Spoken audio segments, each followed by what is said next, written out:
My husband slid the divorce papers across the kitchen island with a smug smile.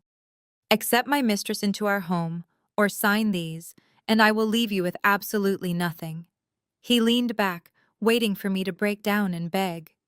Instead, I picked up my favorite gold pen, uncapped it, and signed all 3 copies without blinking. The color instantly drained from his face as he realized his expensive little bluff had just backfired in the worst possible way. My name is Natalie, and I am 34 years old. I work as a forensic accountant here in New York City, a job where my entire life revolves around finding hidden money and uncovering corporate lies. You would think a man married to a human lie detector would know better than to play games with legal documents. Before I continue this story, let me know where you are watching from in the comments below. Hit like and subscribe if you have ever called someone out on their toxic bluff and watched their world crumble. It was a Tuesday evening when Jason, my husband of 7 years, decided to orchestrate his power play. The house was quiet. I was standing in our custom marble kitchen pouring a glass of Cabernet after a grueling 10-hour workday auditing a corrupt tech firm. Jason walked in wearing his tailored navy suit, looking every bit the successful private equity manager he desperately wanted people to think he was. But I knew the truth. He tossed a thick manila envelope onto the counter. It landed with a heavy thud next to my wine glass. I did not ask what it was. I just looked at him. He puffed out his chest and delivered his rehearsed speech. "Those are divorce papers, Natalie. I have already signed them. I am giving you a choice tonight. Brittany is moving in tomorrow. She makes me feel alive, and I am not hiding her anymore. You can either accept an open marriage and welcome her into this house, or you can sign those papers. But let me be clear. If you sign them, my lawyers will drag you through the mud. I will take the house, the cars, and the investments. You will be out on the street with nothing." I stared at the man I had built from the ground up. When we met, Jason was drowning in student debt with a credit score so low he could not even lease a basic car.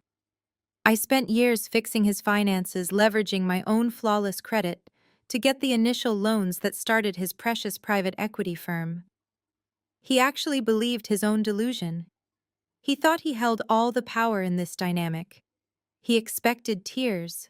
He expected me to fall to my knees, terrified of losing my luxurious lifestyle, and agree to let his 23-year-old assistant sleep in the guest room. I took a sip of my wine. The metallic taste of the Cabernet grounded me. I set the glass down, reached into my purse, and pulled out my pen. "What are you doing?" Jason asked, his arrogant smirk faltering just a fraction as I smoothed the pages. I did not answer. I pulled the documents from the envelope. They were standard boilerplate divorce papers likely downloaded from some cheap legal website. It was a scare tactic designed to force me into submission. I flipped directly to the signature page. With smooth, deliberate strokes, I signed my name on the first copy, then the second, then the third. Jason lunged forward, his hands slapping flat against the cold marble island. "Wait. Natalie, stop. You are not thinking straight. You do not understand what you are doing. Put the pen down." I capped my pen and slid the stack of papers back across the counter until they bumped against his chest. "I understand perfectly, Jason. You wanted a divorce. You got one." His breathing grew shallow. A bead of sweat formed at his temple. "No, you cannot just sign them like that. We need to discuss the terms." "The business loans, Natalie.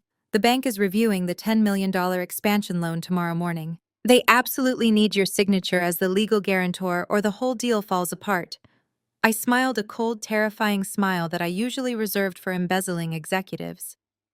"Well, it looks like you are going to have to ask your new girlfriend to co-sign for you. Because as of this exact second, I am no longer legally bound to your financial sinking ship." Jason opened his mouth to scream, his face turning a mottled, angry purple, but before he could get a single word out, the heavy oak front door clicked open. High heels clicked aggressively against the hardwood floor of the main foyer. My mother-in-law, Patricia, marched into the kitchen.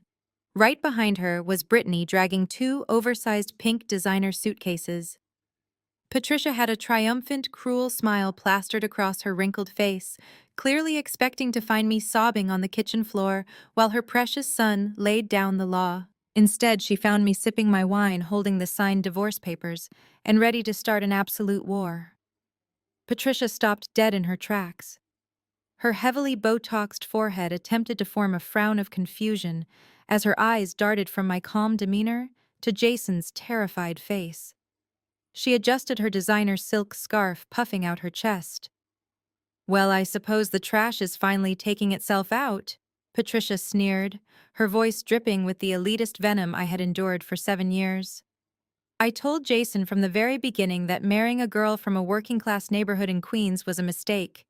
You never belonged in our world, Natalie. You should be thanking my son on your knees for giving you a taste of high society." Brittany stepped out from behind Patricia, wearing a smug, triumphant grin. She was dressed in a tight pink sweater and had the audacity to set her expensive weekender bag directly onto my pristine kitchen floor. She looked at me like a landlord inspecting an evicted tenant. "Jason is right, Natalie," Brittany chirped, her voice sickeningly sweet. "It is better if you just leave quietly. We want to start remodeling the master bedroom this weekend, and your energy is just so negative." I did not raise my voice. I did not throw my wine in her face, even though my fingers twitched with the absolute urge to do so.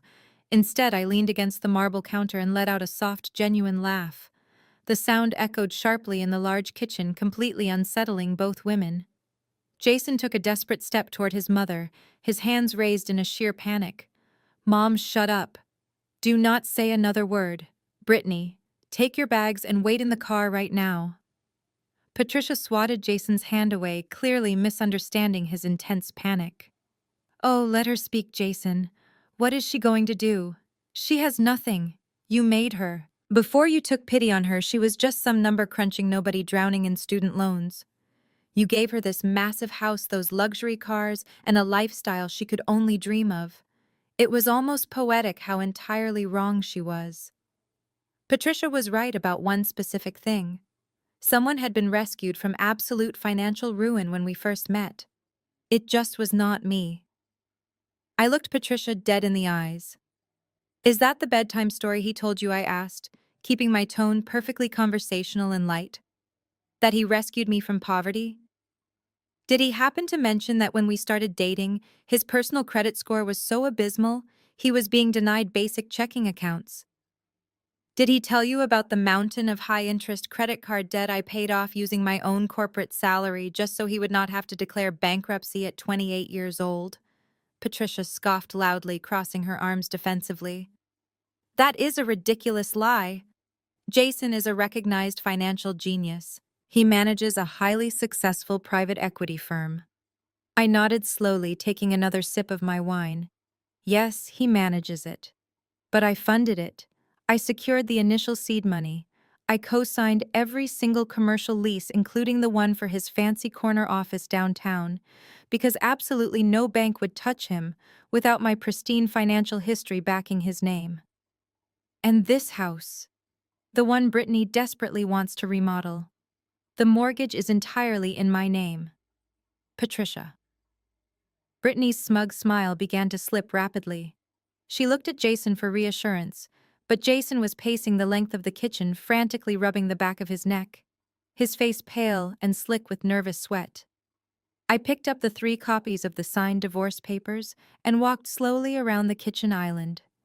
My heels clicked against the floor, mirroring the aggressive entrance Patricia had made just moments ago. I stopped right in front of my mother-in-law and shoved the heavy stack of papers directly into her chest, forcing her to grab them or let them fall to the floor.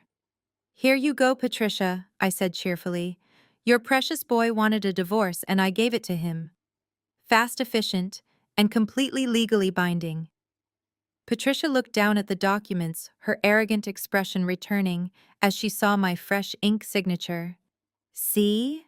she told Jason proudly. "I told you she would fold under pressure. Now we can finally get her out of our hair and you can keep your assets intact." Jason let out a sound that was half sob, half scream. "Mom, you absolute idiot! The bank is reviewing the $10 million expansion loan tomorrow morning. They need her signature. I smiled at him. I smiled at Patricia. I smiled at the mistress who had absolutely no idea she had just moved onto a rapidly sinking ship. That is exactly right, I whispered, watching the harsh reality finally crash down on them. Jason leveraged his entire firm on that new commercial loan, a loan that was strictly contingent on my signature as the legal guarantor. Without me, the bank will pull the funding immediately, which means at exactly midnight tonight, your golden boy defaults on all his existing business debt. I did not wait around to watch Jason try to explain his financial ruin to his mother and his mistress.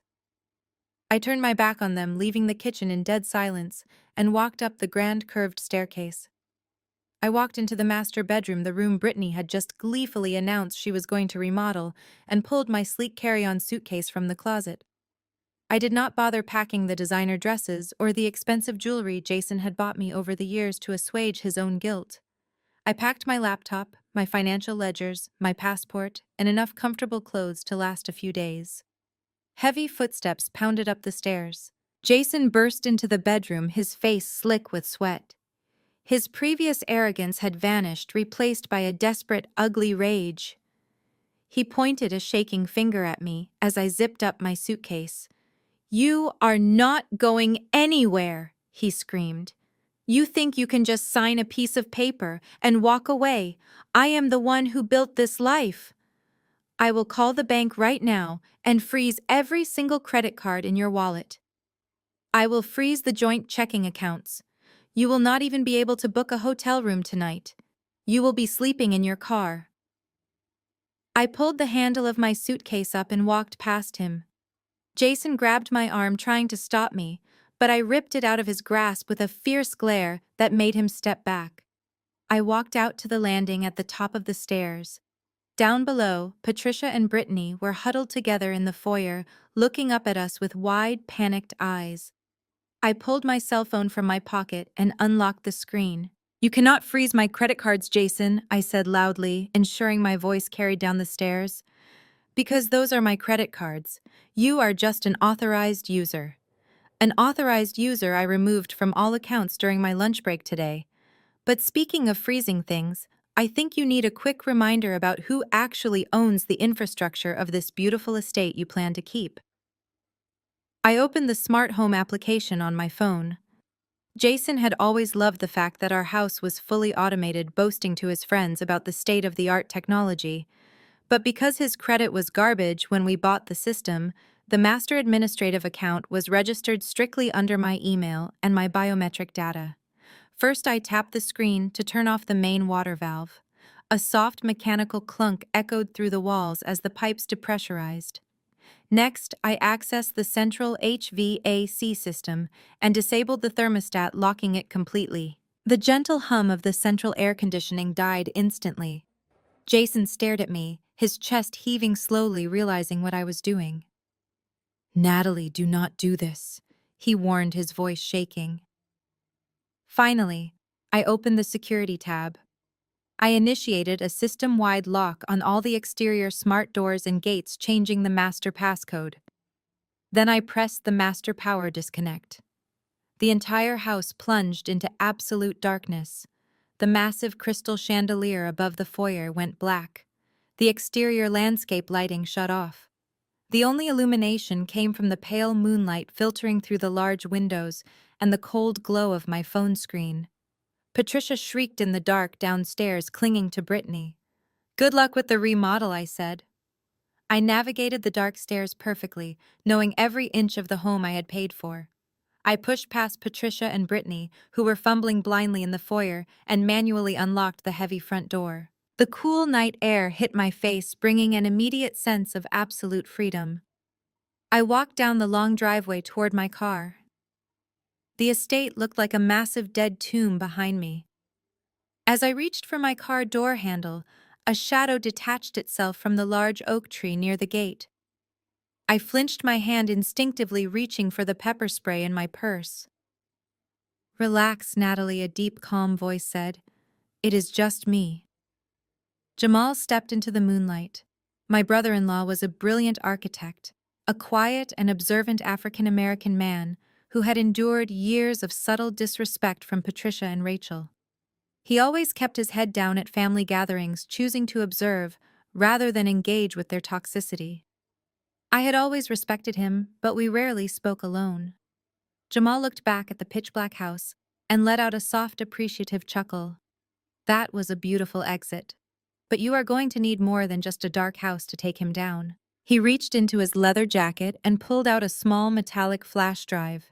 He placed it carefully into the palm of my hand and closed my fingers over it. He changed the Wi-Fi passwords this morning.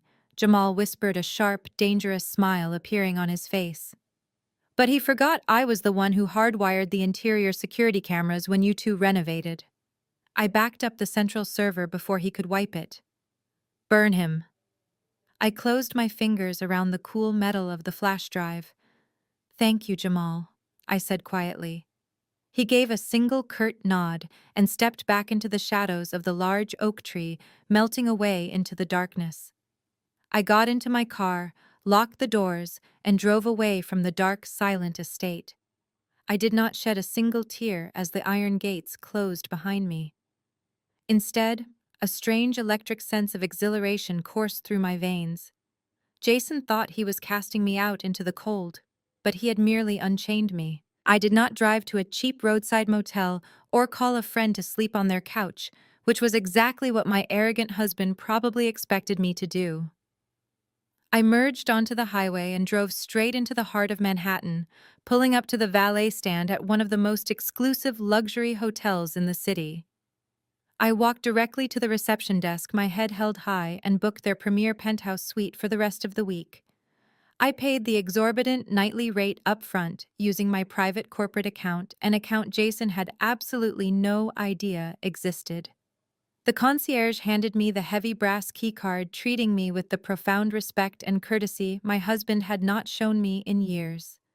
Once inside the sprawling, elegantly furnished suite, I dropped my suitcase near the door. The room offered a breathtaking panoramic view of the city skyline, a glittering reminder of the power and wealth I navigated every single day in my career. I poured myself a glass of sparkling water from the minibar, walked over to the massive mahogany writing desk, and set up my laptop. I took a deep breath, plugging Jamal's flash drive into the USB port. A folder instantly popped up on my screen. It contained dozens of high-definition video files, all neatly stamped over the course of the last 3 months. Jamal had been thorough. I clicked on the most recent file, which had been recorded just 2 days ago in Jason's home office. The video loaded perfectly, and the hidden microphone picked up the audio with crystal clarity. Jason was sitting behind his expensive custom desk, and Brittany was perched on his lap, her arms wrapped around his neck. But they were not just being inappropriately affectionate. They were leaning forward intently, studying a complex spreadsheet on his computer monitor. Once she signs the papers, we wire the rest of the equity to the shell company in the Cayman Islands, Jason said, his voice echoing from my laptop speakers. I have already started moving the liquid cash out of the joint accounts. By the time her lawyers try to audit my business, it will look like the firm took a massive market hit and the money is just gone. She will not get a single dime of the real assets, and she is too stupid to look past the surface numbers. Brittany giggled, kissing his cheek. You are so brilliant, baby. She is going to be so broke she will have to move back to Queens. I leaned back in my plush leather chair, a slow, predatory smile spreading across my face. Jason was an absolute fool. He truly thought he was playing a brilliant game of high-level financial chess, completely forgetting that he was married to a senior forensic accountant. Moving massive amounts of liquid cash across international borders right before initiating a hostile divorce was not just a dirty trick to starve a spouse of resources. It was a severe federal crime. He had just handed me the exact weapon I needed to destroy his entire career, neatly packaged on a silver platter. My cell phone buzzed violently on the desk, shattering the quiet elegance of the penthouse. It was a text message from Jason. I picked up the phone and opened the notification. He had sent a screenshot of our primary joint savings account. The balance, which had held nearly $200,000 just yesterday morning, now read $0.00. Below the image was a taunting, vicious message. "Good luck paying for a hotel tonight, Natalie. I warned you I would take everything. Have fun sleeping in your car." He really thought he had cornered me. I opened my photo gallery and selected a very specific screenshot I had saved for a rainy day. It was a highlighted section of the IRS tax code, specifically the federal statutes regarding pre-divorce asset dissipation, wire fraud, and the penalties for hiding marital funds. I attached the image to our text thread and typed a single sentence. "I hope you kept the receipts, Jason, because transferring marital funds to an offshore shell company 24 hours before filing for divorce triggers an automatic federal flag with the IRS." I hit send, tossed my phone onto the king-sized bed, and went to take a long hot shower, knowing he was currently having a massive panic attack in the dark. I woke up the next morning feeling more rested than I had in years. The plush king-sized bed of the penthouse was a welcome change from the tense atmosphere of the home I had just left. I ordered a lavish room service breakfast, enjoying fresh fruit and freshly brewed coffee while looking out over the bright Manhattan skyline. I opened my phone fully expecting to see a massive barrage of angry text messages and missed calls from Jason. Instead, the very first notification that popped up on my screen was a social media alert. It was an Instagram live video notification from Brittany.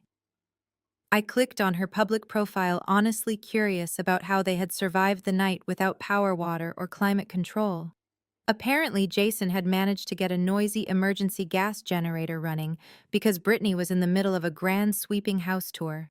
"Hey guys, welcome to my gorgeous new home," she cooed into the camera, spinning around in my expansive walk-in closet. She was actively wearing my custom-tailored silk robe, the exact one I had purchased during an anniversary trip to Milan. "Look at all this incredible space. We are totally gutting this archaic room and turning it into my personal glam studio next week." She paraded confidently through the upstairs hallway, showing off the master bathroom and the sweeping hardwood staircase to her hundreds of followers. She did not seem to care or even realize that she was broadcasting herself trespassing in a home she had absolutely no legal right to inhabit. She even held up one of my vintage designer handbags, claiming her amazing new boyfriend had just gifted it to her as a welcome home present. I took deliberate, clear screenshots of every single frame where she displayed my personal property. For a forensic accountant, social media is not just an entertainment platform. It is a highly effective, publicly accessible catalog of completely admissible evidence. Just as Brittany ended her foolish live broadcast, a new email chimed loudly in my professional inbox. It was marked urgent and highly confidential. The sender was a senior partner at a notoriously aggressive, high-priced family law firm located in the city. Jason had wasted absolutely no time. I opened the email and skimmed through the dense, intimidating legal jargon. The attorney, a man widely known for bullying spouses into unfair settlements, laid out Jason's completely absurd demands. Because I had allegedly abandoned the primary marital residence, Jason was immediately seeking exclusive legal occupancy of the estate. But he did not stop there. The lawyer aggressively demanded 80% of all marital assets, claiming Jason was the primary breadwinner, and that my highly specialized career was merely a supplementary, insignificant income. He threatened to drag my name through a brutal, highly public trial. The email stated he would subpoena my wealthy corporate clients and permanently ruin my professional reputation if I did not sign a full asset relinquishment agreement by the end of the current week. I read the threatening email a second time, letting the sheer unadulterated audacity of the threat wash over me. Jason was trying to use his expensive attack dog to terrify me into giving up everything I had worked tirelessly to build. He thought I would be instantly intimidated by the heavy, firm letterhead and the aggressive, combative language. But Jason made one fatal, irreversible miscalculation. He hired a standard divorce attorney to fight a complex financial war. I closed my laptop, finished my coffee, and walked into the luxurious penthouse bathroom to get dressed. I chose a sharp charcoal gray tailored suit and a pair of sensible, powerful heels. I gathered my financial ledgers, Jamal's loaded flash drive, and the printed screenshots of Brittany's foolish social media broadcast. I left the hotel, stepped out into the crisp morning air, and hailed a cab, giving the driver an address located deep in the financial district.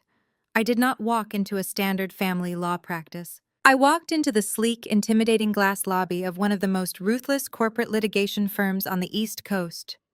The receptionist ushered me immediately into a massive corner office overlooking Wall Street. A tall, sharp-eyed woman in her late 50s stood up from her mahogany desk and extended her firm hand. Her name was Evelyn, and she was not a divorce lawyer. She was a senior federal corporate fraud litigator, a terrifying woman who specialized in dismantling corrupt executives and freezing illegal offshore assets. I sat down in the heavy leather chair opposite her, placed the silver flash drive directly onto her desk, and smiled.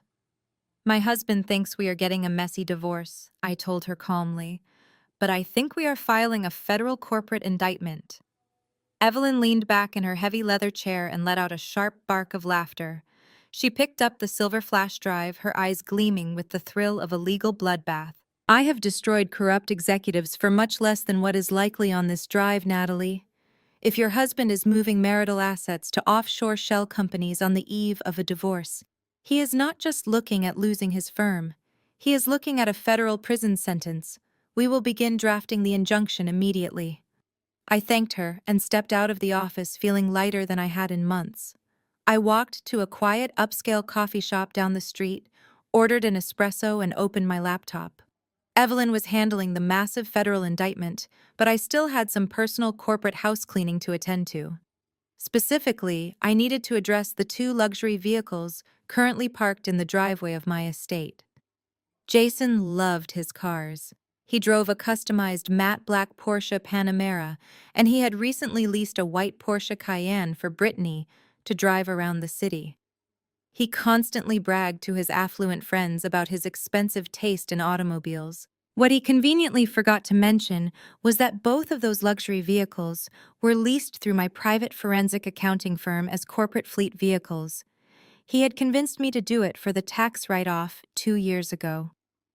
I logged into my corporate fleet management portal. With 3 simple clicks, I completely canceled both lease agreements. I flagged the vehicles as unauthorized possessions and requested immediate repossession from the dealership. Since the dealership was located just 20 minutes from the estate, I knew they would act fast to recover over $200,000 worth of high-end machinery.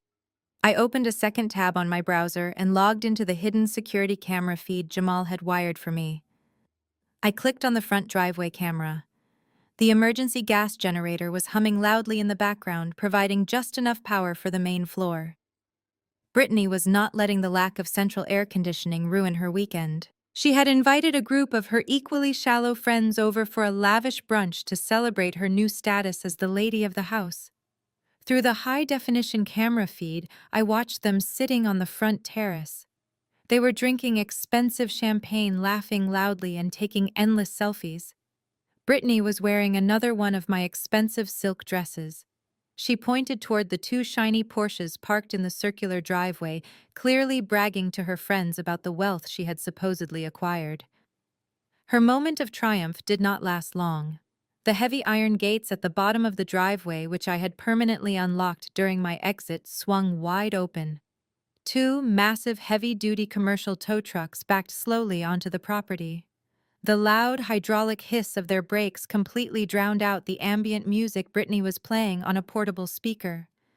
Brittany and her friends stopped laughing. They stood up from their patio chairs holding their champagne flutes, watching in absolute confusion as 4 burly men in bright yellow safety vests hopped out of the trucks.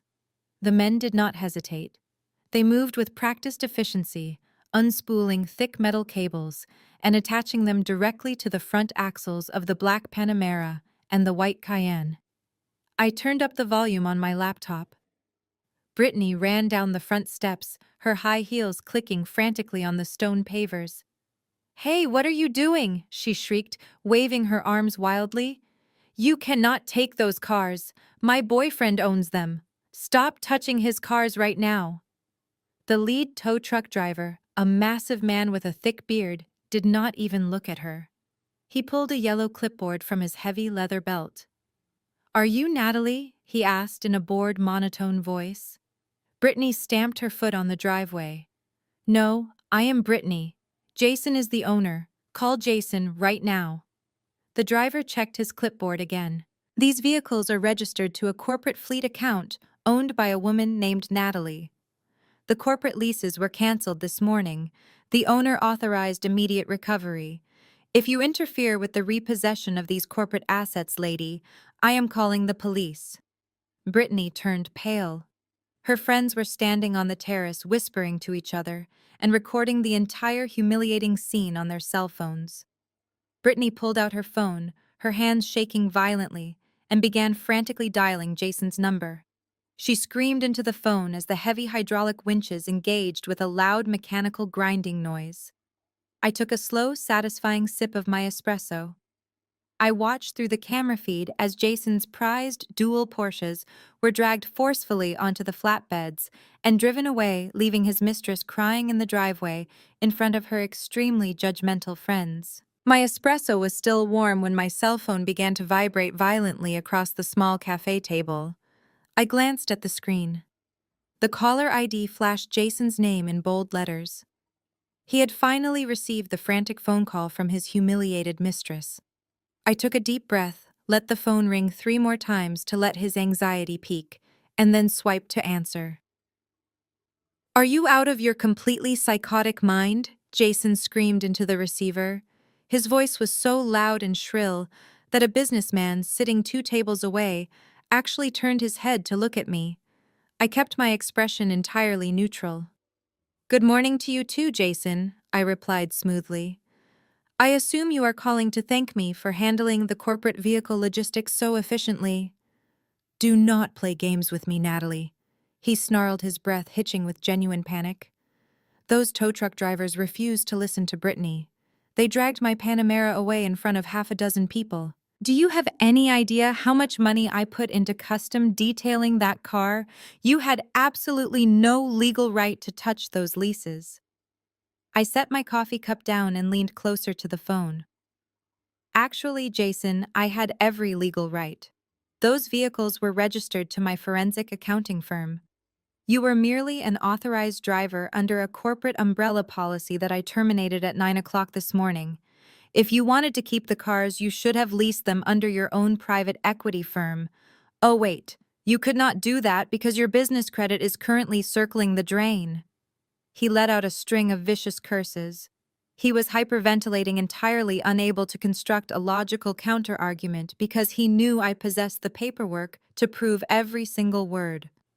He tried to yell something else, but there was a sudden scuffle on the other end of the line. I heard Brittany crying in the background, and then the sound of the phone being aggressively snatched away from him. "Listen to me, you vindictive, pathetic woman!" a new voice hissed through the speaker. It was Rachel, my entitled sister-in-law. She had clearly rushed over to the estate the moment Brittany started having her meltdown. "Hello, Rachel," I said, leaning back in my chair. "It is always a pleasure to hear from you. How is your husband, Jamal?" "Do not you dare bring my husband into this," Rachel snapped. She hated when anyone reminded her of Jamal, mostly because she resented his quiet intelligence and the fact that he saw right through her family's toxic facade. "What you did today was absolutely despicable, Natalie. Brittany had guests over, important guests. You intentionally humiliated my brother in front of his new girlfriend's entire social circle." I smiled at the sheer absurdity of her outrage. "Rachel, your brother brought his 23-year-old assistant into my home and demanded I accept an open marriage. I think we passed the point of avoiding humiliation a long time ago." Rachel scoffed loudly, her tone dripping with the same elitist venom her mother possessed. "Oh, please. Jason is a highly successful, handsome man. Men like him have needs. You are just a boring, rigid accountant who cared more about spreadsheets than giving him a proper family. You should be grateful he stayed with you as long as he did. Now you are just throwing a jealous tantrum over a couple of cars because you cannot handle the fact that he upgraded to someone younger and prettier." I let her rant, recording the call with a simple tap on my screen. Is that the official family consensus? I asked mildly. It is the absolute truth. Rachel sneered, her voice rising in pitch as she felt the desperate need to inflict emotional pain. You think towing those cars makes you a winner? You think you are hurting us. You are absolutely nothing, Natalie. In fact, you are already completely replaced. She was gaining momentum, her arrogance completely overriding her common sense. If you must know, Mom is making sure the entire world knows Jason is done with your dead weight.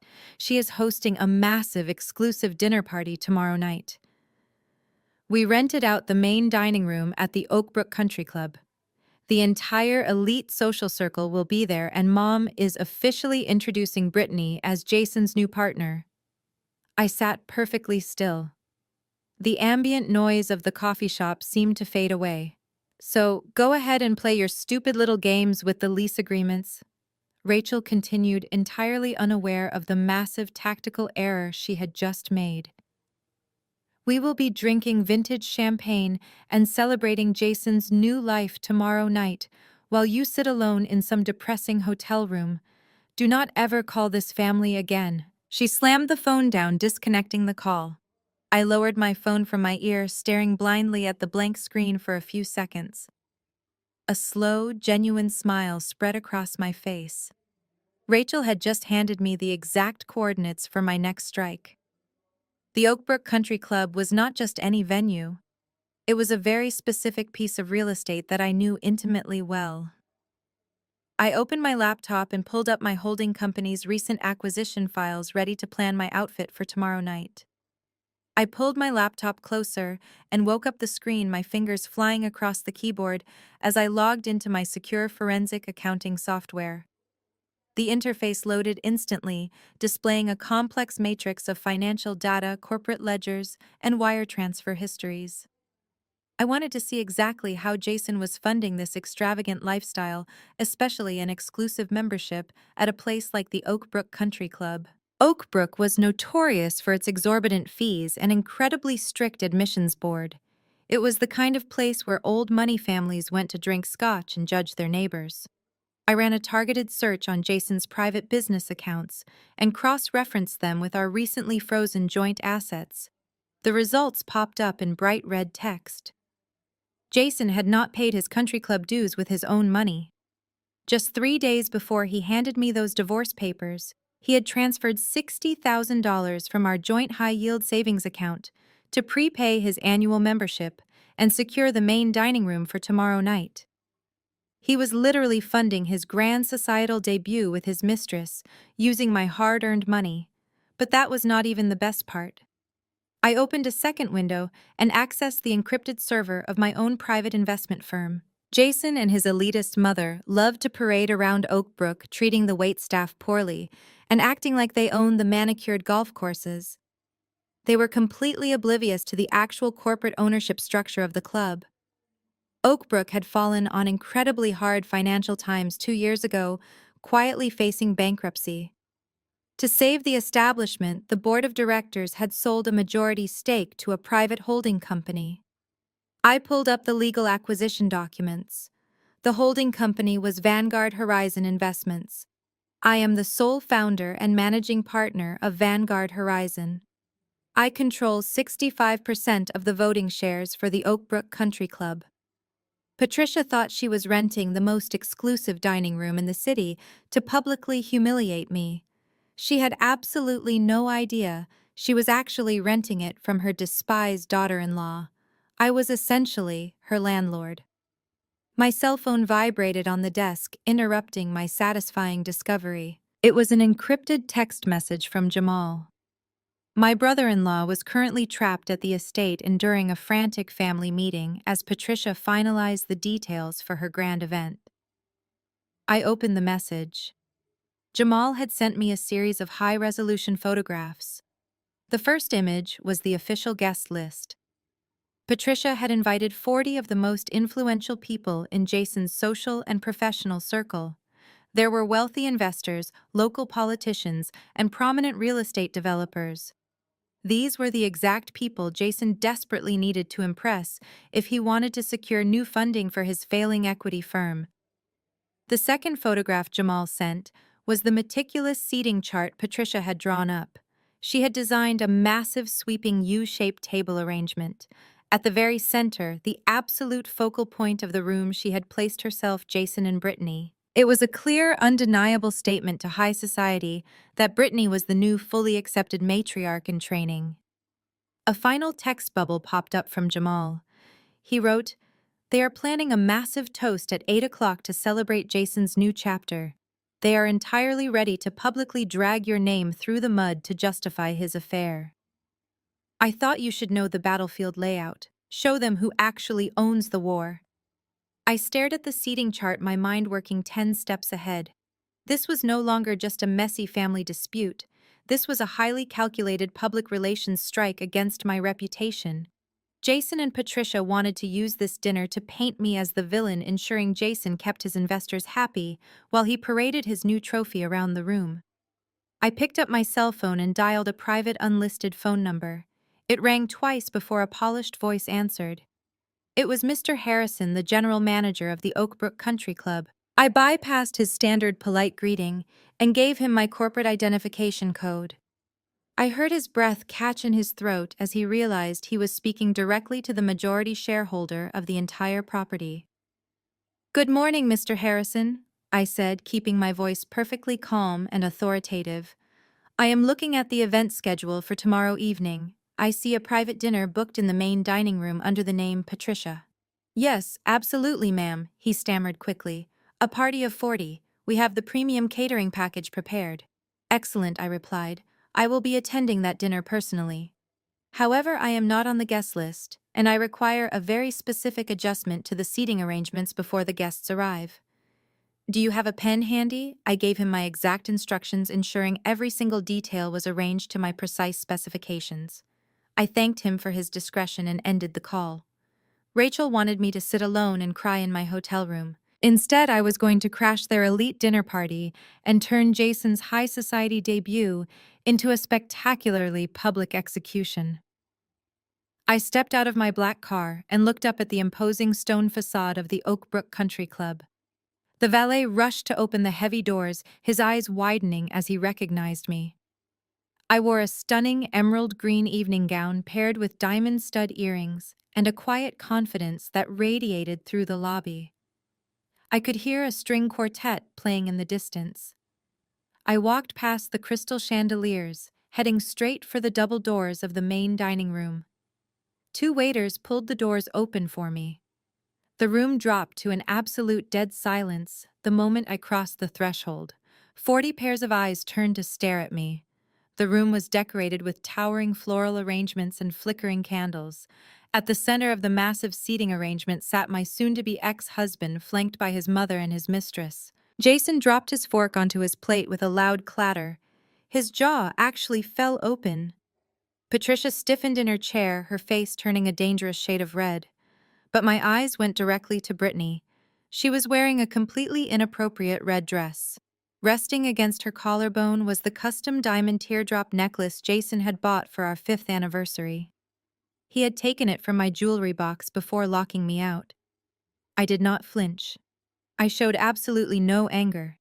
I simply glided across the plush carpet toward the head of the table. The wealthy guests watched me with a mixture of shock and intense curiosity. They knew exactly who I was. They were holding their breath, waiting for a massive scene. "What are you doing here?" Jason hissed, his voice trembling as he stood up from his chair. "You are not on the guest list, Natalie. Get out right now before I have you thrown out." I ignored him completely. I looked down at the empty chair situated directly across from him. During my private phone call with Mr. Harrison, I had requested that one additional place setting be added to the exact center of the table, directly in their line of fire. Rachel leaned forward, her face contorted with pure spite. "You have a lot of nerve showing your face here after stealing my brother's cars. You are pathetic." Before Rachel could continue her tirade, a tall figure stood up from the far end of the table. It was Jamal. He ignored his wife's sharp gasp of outrage. He walked calmly down the length of the massive table, his expression completely unreadable, and pulled the empty chair out for me. He gestured for me to sit with a slight respectful bow of his head. He was the only person in the room who possessed an ounce of actual dignity, and his silent show of genuine support sent a massive shockwave through the toxic family. "Thank you, Jamal," I said softly, taking my seat and smoothing my silk skirt. Jamal nodded and returned to his seat, leaving Rachel glaring daggers at his back. Patricia slammed her hands flat against the polished wooden table. "This is an absolute outrage," she shouted, completely abandoning her refined high society persona. She stood up quickly, knocking her crystal wine glass over in the frantic process. A dark red stain spread rapidly across the pristine white tablecloth. "I will not allow this jealous, vindictive woman to ruin my son's special evening," Patricia yelled, her voice echoing off the high ceiling. She waved frantically at a group of waitstaff standing nervously near the kitchen entrance. "Get the manager! Get Mr. Harrison immediately! I want this arrogant woman forcibly removed from the premises right now." The string quartet had completely stopped playing their instruments. The elegant room was so incredibly quiet you could hear a pin drop. The heavy wooden doors opened again, and Mr. Harrison, the general manager of the exclusive club, walked swiftly into the dining room, flanked by two large security guards. He looked incredibly nervous, his hands clasping tightly in front of his suit jacket. Patricia pointed a shaking finger directly at me. "Mr. Harrison, thank goodness you are here. This woman violently crashed my private event.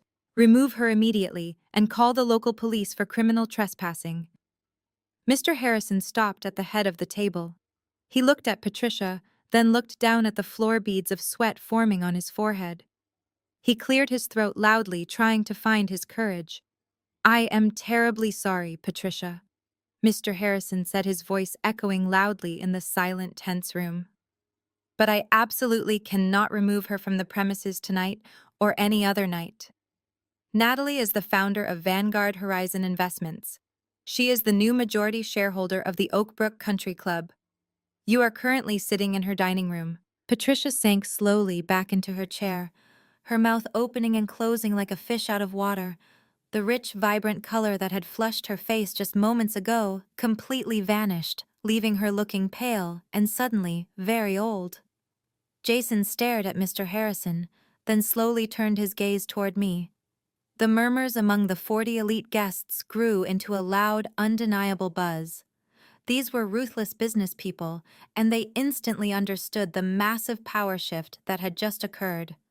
I was no longer the discarded wife. I was the landlord. Mr. Harrison gave a stiff, formal bow and backed out of the room, leaving the heavy mahogany doors closed behind him. The silence that followed his departure was thick and suffocating. Brittany looked completely lost, her eyes darting between Jason and Patricia, clearly not understanding the corporate magnitude of what Vanguard Horizon Investments actually meant. She just knew they were losing. But Jason was a man whose entire identity was built on aggressive arrogance and public perception. He could not allow his potential investors to see him humiliated. He had to regain control of the narrative immediately. He took a deep breath, puffed out his chest, and forced a loud, artificial laugh that echoed awkwardly across the dining room. "Well," Jason said, picking up his crystal champagne flute and tapping it lightly with his butter knife. The clear, ringing sound cut through the murmurs of the crowd. He raised the glass high in the air, plastering on a fake, confident smile. "I suppose we should raise a glass to my soon-to-be ex-wife. It is incredibly heartening to see that the little accounting firm I helped her start is finally seeing some modest returns." Rachel let out a forced, high-pitched giggle, trying desperately to support her brother's fragile ego. Jamal simply shook his head in silent disgust, swirling the water in his glass. Jason looked around the room, making direct eye contact with the wealthy real estate developers and politicians he had invited. He was playing the role of the magnanimous, successful businessman who was simply too wealthy to care about petty disputes. "As you all know," Jason continued, his voice projecting loudly, "this dinner is not about the past. It is about the future. I invited you all here tonight to officially introduce the brilliant, beautiful woman sitting to my right. Brittany has brought a new light into my life, and we are incredibly excited for the next chapter. In fact, to celebrate our new beginning, I have decided to keep the estate in the Hamptons. We will be spending our entire summer there, completely redesigning the $4 million beachfront property to serve as our primary weekend getaway. Brittany beamed, her previous confusion vanishing instantly at the mention of the Hamptons. She rested her hand on Jason's arm, flashing a brilliant smile at the guests. "Oh, it is going to be absolutely perfect," she chimed in. "We are putting in a new infinity pool right overlooking the ocean. You are all officially invited to our massive 4th of July party." Several of the guests politely raised their glasses, though their expressions remained skeptical. They were watching me, waiting for my countermove. They knew I had not crashed this party just to announce my ownership of the country club. I was a forensic accountant. I did not operate on emotion. I operated on documented facts. I let Jason bask in his fabricated glory for exactly 10 seconds. I let him paint a beautiful, expensive picture of his future for all his investors to see. Then I unclasped my elegant evening bag. I reached inside and pulled out a thick, heavy manila envelope. I stood up from my chair. The rustle of my silk gown was the only sound in the room as I walked slowly around the edge of the massive table. I stopped right behind Jason's chair. He stiffened, refusing to look back at me. I reached over his shoulder and dropped the thick manila envelope directly onto the center of his pristine china dinner plate. It landed with a loud, heavy smack, narrowly missing his expensive filet mignon. "What is this?" Jason hissed through clenched teeth, keeping his fake smile plastered on his face for the benefit of his audience. "That is your reality check, Jason," I said, my voice carrying clearly across the silent room. "You really should not invite investors to a 4th of July party at a house you no longer control." Brittany frowned, her hand dropping from Jason's arm. "What are you talking about?" she demanded. I leaned in slightly, ensuring every single person at the table could hear my exact words. "I am talking about the fact that your precious $4 million Hamptons getaway went into severe default 3 weeks ago. As of this morning, that property is officially in active foreclosure." Jason stared directly up at me, his eyes wide with a sudden mixture of sheer rage and absolute disbelief. He snatched the thick manila envelope off his dinner plate, his hands shaking so violently that he nearly knocked over his water glass. He tore the top of the envelope open, ripping the thick paper in his frantic haste. He pulled out the stack of legal documents, his eyes darting frantically across the dense paragraphs and official red stamps. "What kind of sick joke is this?" he demanded, his voice cracking slightly as he flipped to the second page. "We pay our mortgage through a private equity trust. I set that up myself 5 years ago to protect our assets from personal liability. It is completely shielded. You cannot possibly foreclose on a shielded trust." I remained standing behind his chair, looking down at him with an expression of absolute pity. I looked out at the 40 wealthy guests, ensuring they were hanging on my every word. "Jason," I said softly, "read the name of the private equity firm holding the master deed. Read it out loud for your investors to hear." He glared at me, his chest heaving, but he looked back down at the heavy legal document in his trembling hands. His eyes scanned the header. "The master deed is held by Orion Capital Partners," he read, his voice dropping to a harsh whisper. He looked up at me, his face completely blank. "So what?" he asked, trying to sound defiant. "It is a private lender. I have a guaranteed fixed rate. I have not missed a single payment." I shook my head slowly, letting a sharp, cold smile touch my lips. "No, Jason, you have not made a single payment in 5 years. You just thought you did because you never actually read the limited liability contracts you signed when you bought that beach house. You were so eager to show off your wealth to your friends that you let me handle all the tedious financial paperwork. You let me structure the holding company. You let me set up the payment schedules.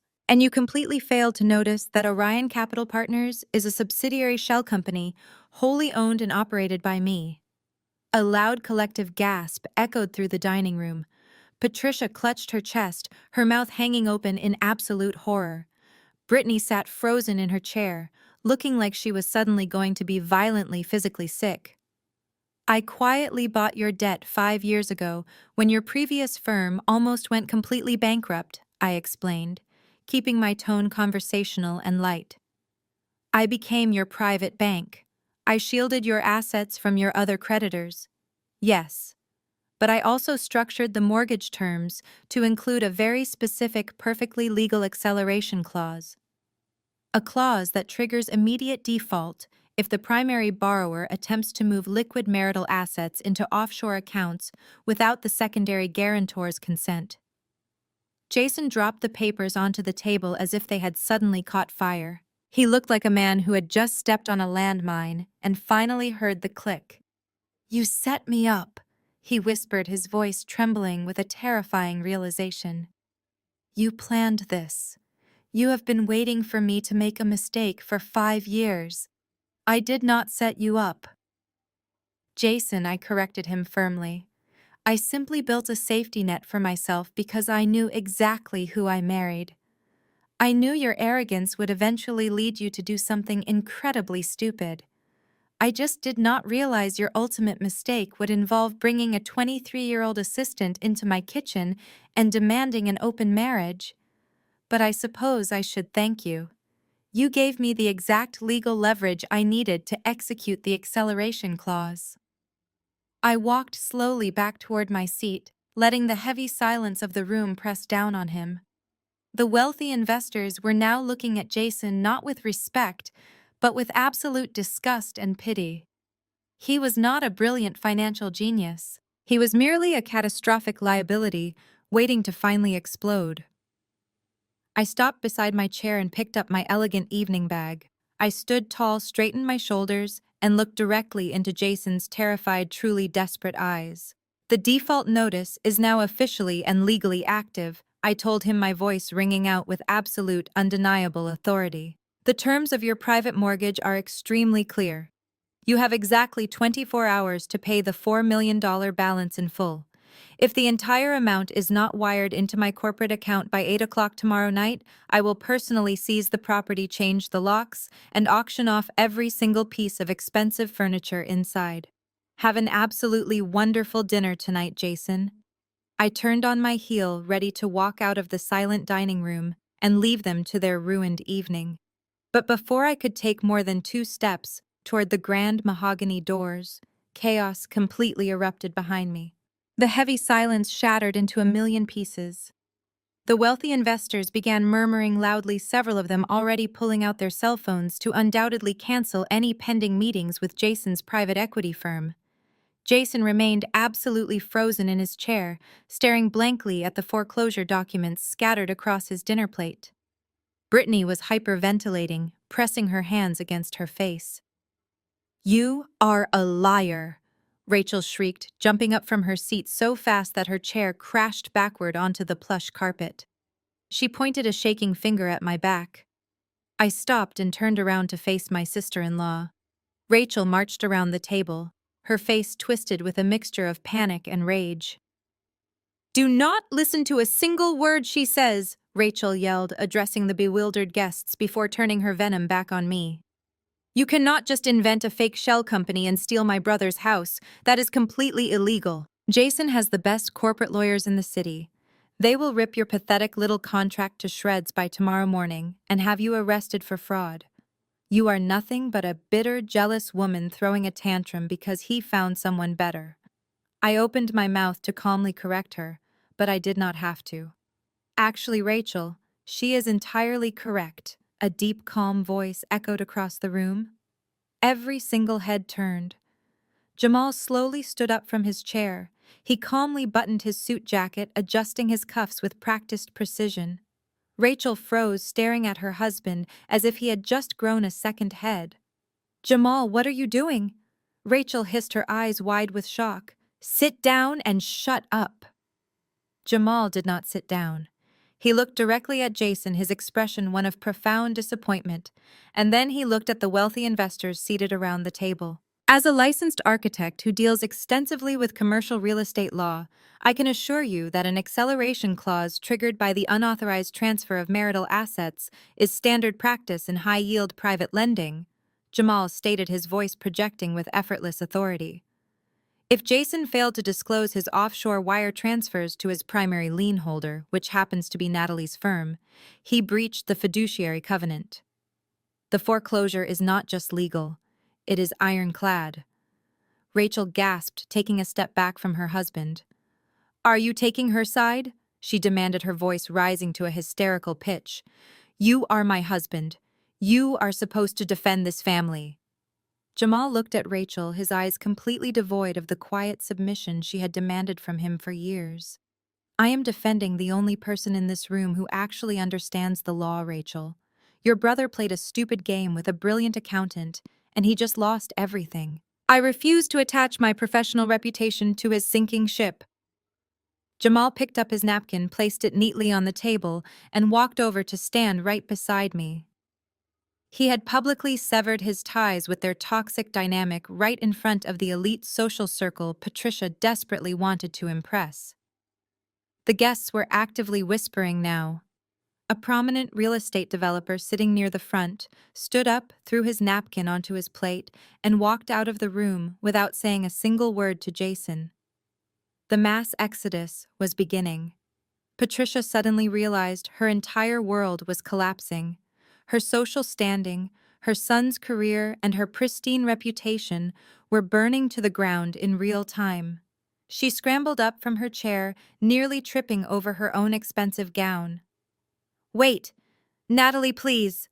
Patricia cried out, her elitist pride finally breaking under the sheer weight of total ruin. She dug frantically into her designer handbag and pulled out a leather-bound checkbook. She grabbed a pen with shaking hands. "We can handle this quietly. We do not need to make a public spectacle. Tell me how much you want.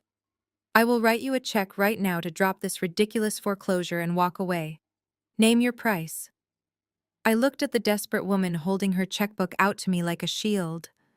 I let out a soft, genuine laugh that echoed over the murmurs of the fleeing guests. "I do not want your money, Patricia," I said, keeping my voice perfectly steady and loud enough for everyone to hear. "Put your checkbook away. You are going to need every single penny in that account to pay for your son's federal bail." I turned around, and with Jamal walking quietly by my side, I pushed open the heavy mahogany doors and left the Oakbrook Country Club. The cool evening air hit my face the moment Jamal and I stepped out of the heavy mahogany doors of the Oakbrook Country Club. The valet quickly brought my car around, sensing the heavy tension radiating from the building. Jamal walked me to the driver's side door. He did not say much, but the firm nod he gave me spoke volumes. He was finally free of Rachel's toxic shadow, and I was one step closer to completely dismantling Jason's fabricated empire. I drove back to my penthouse suite, ordered a pot of chamomile tea, and slept with the peaceful certainty of a woman who held all the winning cards. But a wounded animal is always the most dangerous, and Jason was completely backed into a corner. When a narcissist loses control of the narrative in public, their immediate instinct is to destroy the credibility of the person who exposed them. At 6 o'clock the next morning, my cell phone rang. It was not Jason begging for mercy. It was Evelyn, my corporate fraud litigator. I answered the phone, instantly awake. "Natalie, turn on your computer and open your email right now." Evelyn said, her tone sharp and completely strictly business. "We have a massive problem." I threw off the heavy duvet and walked quickly to my desk. I opened my secure inbox. Evelyn had forwarded me an urgent email chain from the editor of a major financial publication where I occasionally contributed expert forensic analysis. The editor was asking Evelyn for comment on a highly damaging anonymous tip they had received just an hour ago.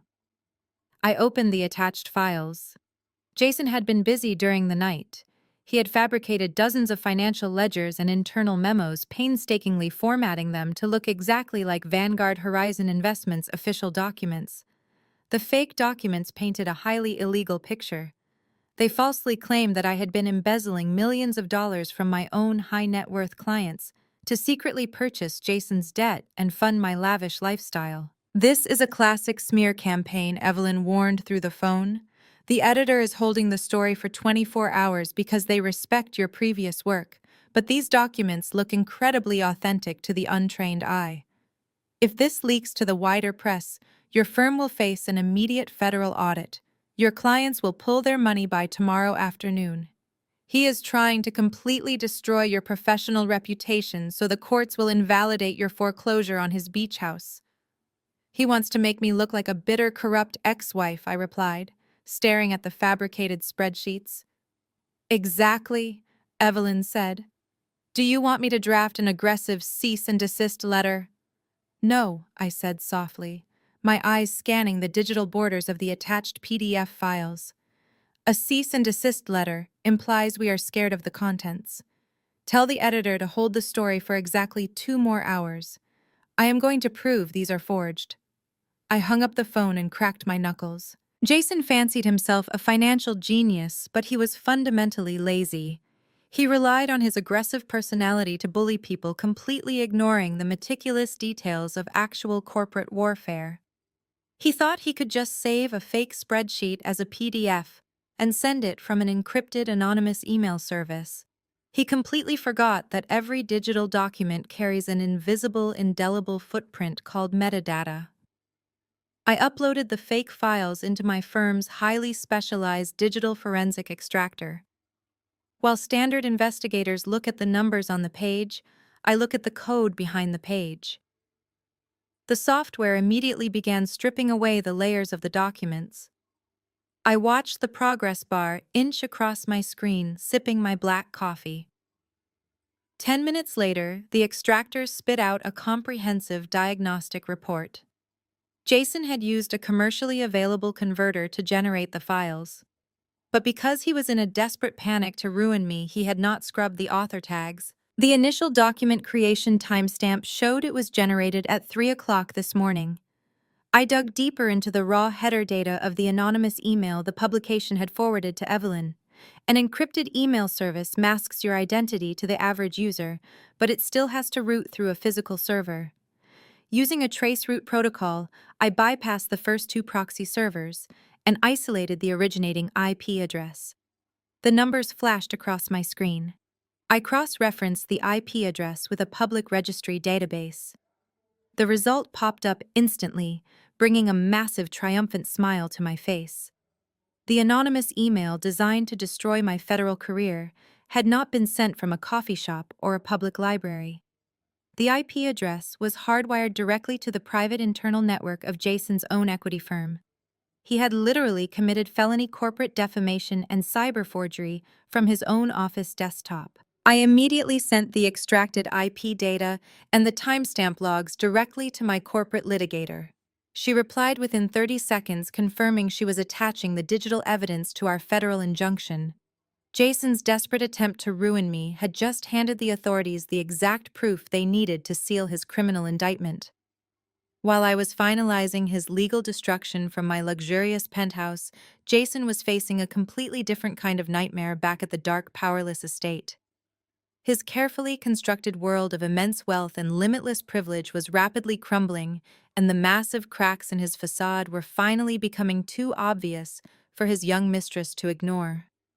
The emergency gas generator Jason had rented was sputtering and failing, leaving the massive house sweltering in the afternoon heat. There were no luxury cars in the driveway. The promise of glamorous weekends at a $4 million Hamptons beach house had vanished entirely. And the elite social circle Brittany had been so desperate to join had publicly witnessed her complete humiliation at the country club. The romantic illusion of running away with a billionaire was officially shattered. Brittany finally reached her breaking point. She stood in the center of the sweltering dark living room, furiously tossing her designer clothes into her pink suitcases. Jason paced frantically around the room, his tie undone and his dress shirt soaked with nervous sweat, begging her to calm down and listen to him. "You lied to me, Jason!" Brittany screamed, slamming her suitcase shut. Her voice echoed sharply off the high ceilings.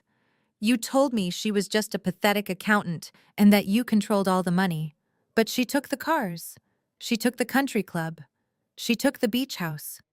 I am sitting in a pitch-black mansion sweating through my clothes while my friends are laughing at me behind my back.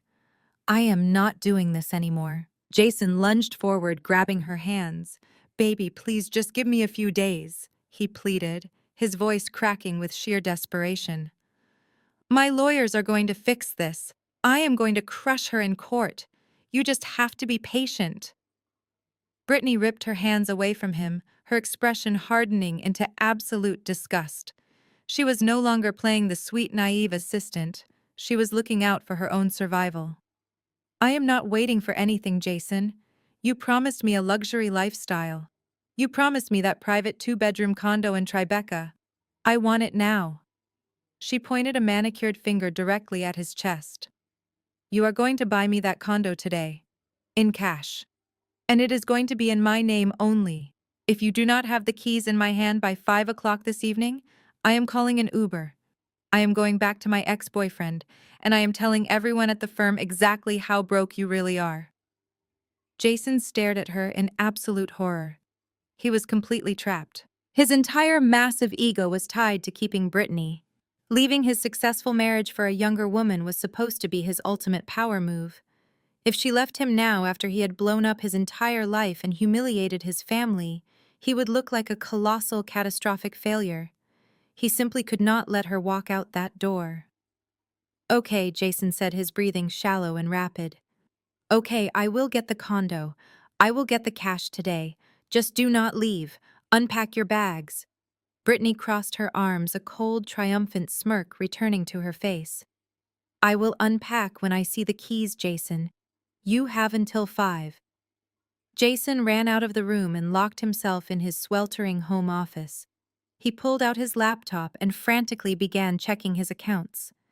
It was a completely futile effort. His traditional banking avenues were entirely dead. The $10 million expansion loan had been officially denied that morning because my signature was missing. His corporate accounts were heavily overdrawn, and his personal credit was completely frozen due to the pending litigation. No legitimate bank in the country would lend him a single dime. But Jason was a man driven by sheer blinding desperation, and desperate men make fatal mistakes. If the legitimate financial world would not touch him, he had to go entirely off the grid. He pulled out a burner phone he kept hidden in his desk drawer. He scrolled through the contacts until he found a number he had sworn he would never use. It belonged to a notoriously dangerous high-interest shadow lender who operated out of an underground network in the city. This was not a man who asked for credit scores or standard collateral. This was a man who demanded exorbitant weekly interest rates and enforced his contracts with brutal physical consequences. Jason dialed the number. He did not care about the terrifying interest rates or the massive danger he was putting himself in. He just needed the cash immediately to buy his mistress a condo and maintain his pathetic illusion of power. The line clicked open, and Jason, entirely out of legal options, made a deal with the absolute devil. Jason secured the physical cash by the end of the day. He purchased the private Tribeca condo, effectively buying Brittany's temporary silence and keeping his fragile ego intact. But making a deal with a shadow lender is like drinking poison to quench your thirst. The loan came with a catastrophic immediate balloon payment and an extortionate weekly interest rate. With his legitimate corporate accounts frozen by my federal injunction and his personal credit entirely destroyed, Jason realized he had absolutely no way to make the first payment. The men he borrowed from did not send angry emails or file civil lawsuits when they were ignored. They sent men with weapons. The terrifying reality of his situation finally broke him. He did the only thing he knew how to do when he was in real trouble. He ran crying to his mother. Later that evening, I was sitting on the plush velvet sofa in my penthouse suite, reviewing the final injunction paperwork Evelyn had prepared. My cell phone vibrated on the glass coffee table. The caller ID simply read, "Unknown number." I normally ignored restricted calls, but my instincts told me to answer. I picked up the phone and pressed it to my ear. "Natalie, it is." "Jamal," a hushed, tense voice said. "I am calling you from a prepaid burner phone I bought at a gas station. Rachel has been frantically checking my call logs all day, convinced I am secretly conspiring with you. She is not entirely wrong, I suppose." I smiled, leaning back against the cushions. "It is good to hear your voice, Jamal." What is happening on the sinking ship? Jamal let out a heavy, exhausted sigh. It is absolute chaos, Natalie. I was practically dragged to an emergency family meeting at Patricia's townhouse an hour ago. You completely broke him. Jason is entirely unraveled. He was pacing the floor openly, weeping like a terrified child. He confessed everything to Patricia and Rachel. He told them about the frozen accounts, the country club disaster, and the foreclosure on the Hamptons beach house. But that was not even the worst part of the meeting. I sat up straight, my forensic accountant instincts immediately kicking in. What did he do, Jamal? He told them he bought Brittany a private condo in Tribeca this afternoon. Jamal explained, his voice thick with absolute disgust. To get the cash, he went completely off the grid. He borrowed $2 million from a highly dangerous underground syndicate. He promised them a massive interest payment by the end of the week, but he has absolutely zero liquidity to cover it. The syndicate sent a representative to his office an hour before the family meeting. They told Jason that if he does not deliver the cash by Friday afternoon, they are going to permanently paralyze him. They know exactly where he lives, and they know exactly where his mother lives. A cold chill ran down my spine, quickly replaced by a surge of pure clinical adrenaline. Jason had officially crossed the line from corporate fraud into the criminal underworld. How did Patricia react? I asked, grabbing a notepad and my gold pen. She completely lost her mind, Jamal said. She slapped Jason across the face, screaming at him for risking the family's physical safety over a 23-year-old assistant. But she is still fiercely protective of her golden boy.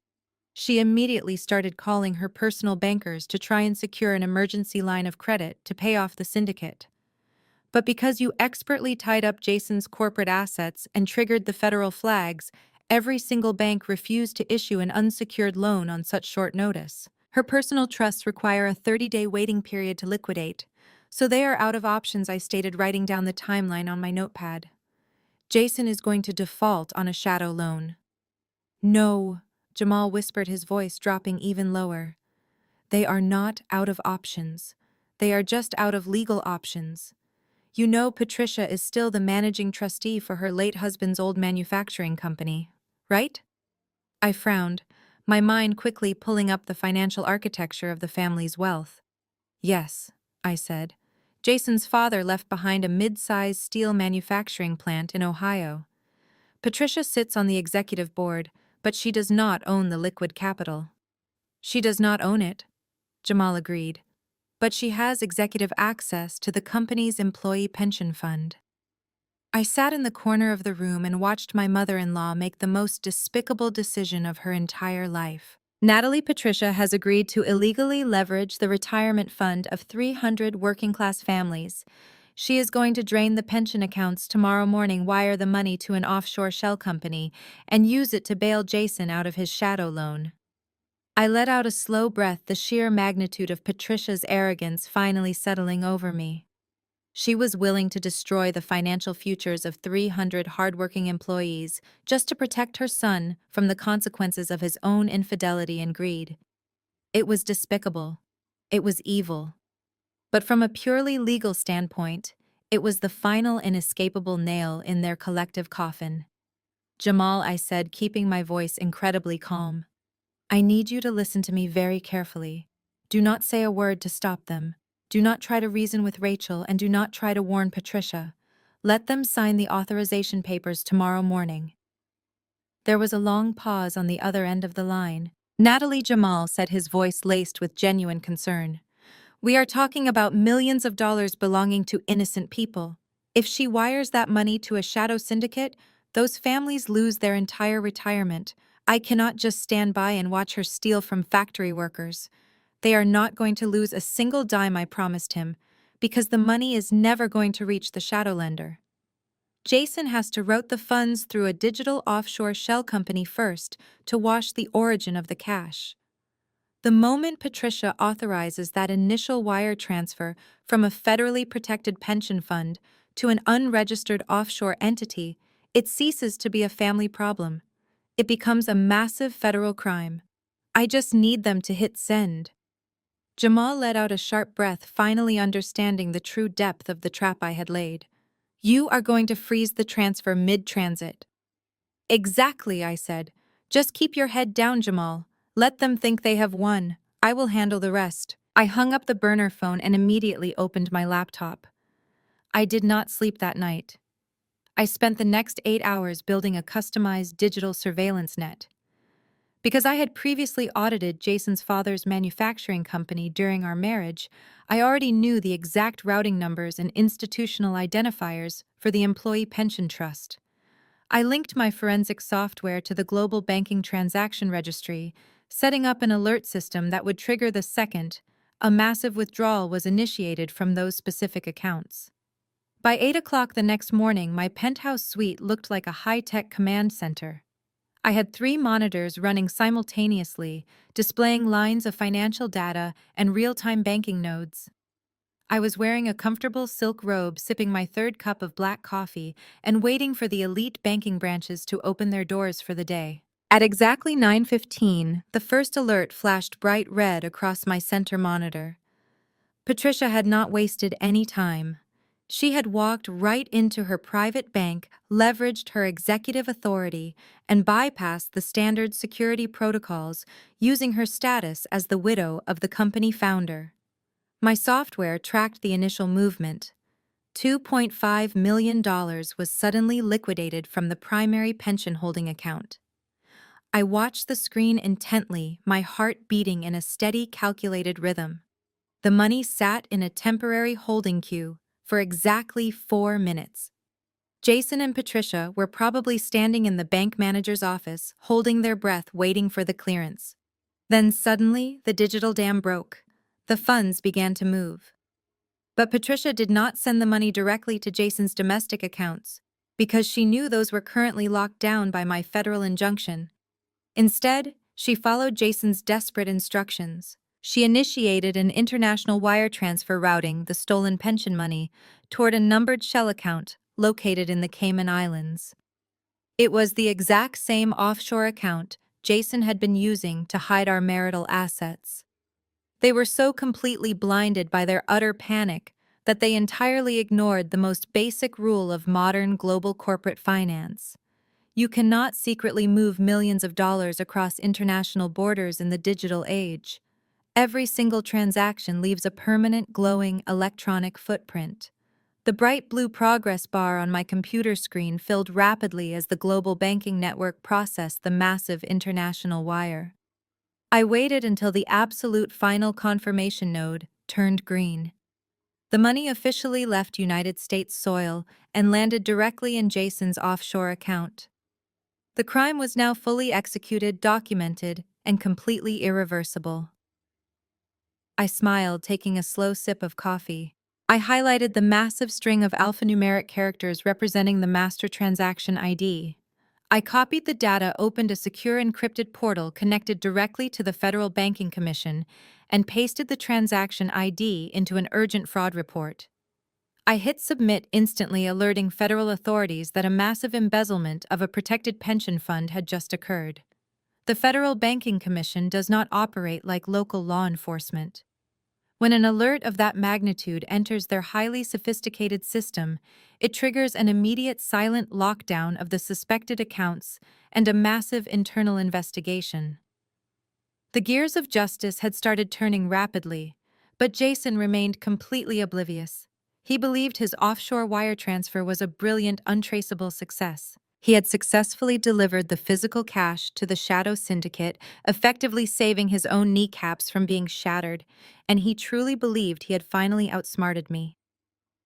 2 hours after I filed the federal report, my phone rang.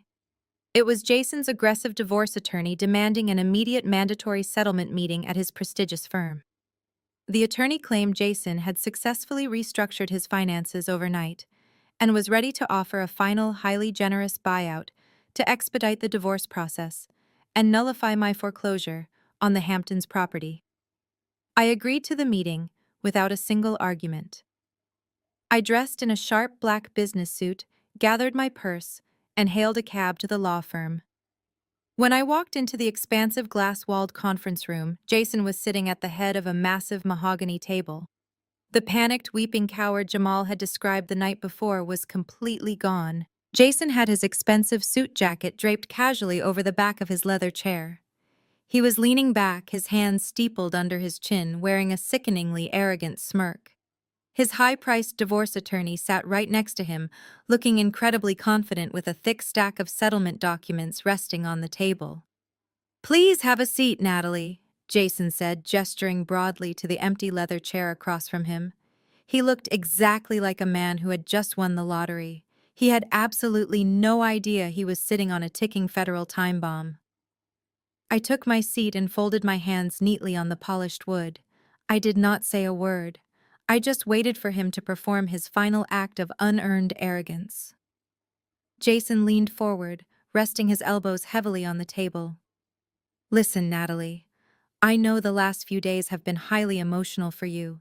You were angry and you lashed out. I get it. You tried to pull a fast one with the country club and the beach house mortgage, and I will admit you caught me slightly off guard. But the game is officially over. I have completely secured my funding. My firm is fully capitalized again, and my personal assets are entirely protected. You cannot touch me anymore." His aggressive attorney slid a single crisp piece of paper across the mahogany table. It stopped right in front of my hands. It was a certified bank check made out to my name. The amount written in bold black ink was exactly $50,000. "That is my final offer," Jason stated, his tone dripping with absolute condescension. "Consider it an act of charity for all the years we spent together. You take that check, you sign the final divorce papers today, and you immediately drop the ridiculous foreclosure on my beach house. If you refuse, my attorney is prepared to bury you in endless litigation until you are completely bankrupt. Take the money, Natalie. Go back to Queens, buy yourself a nice little apartment, and disappear from my life for good." I stared at the check resting on the table.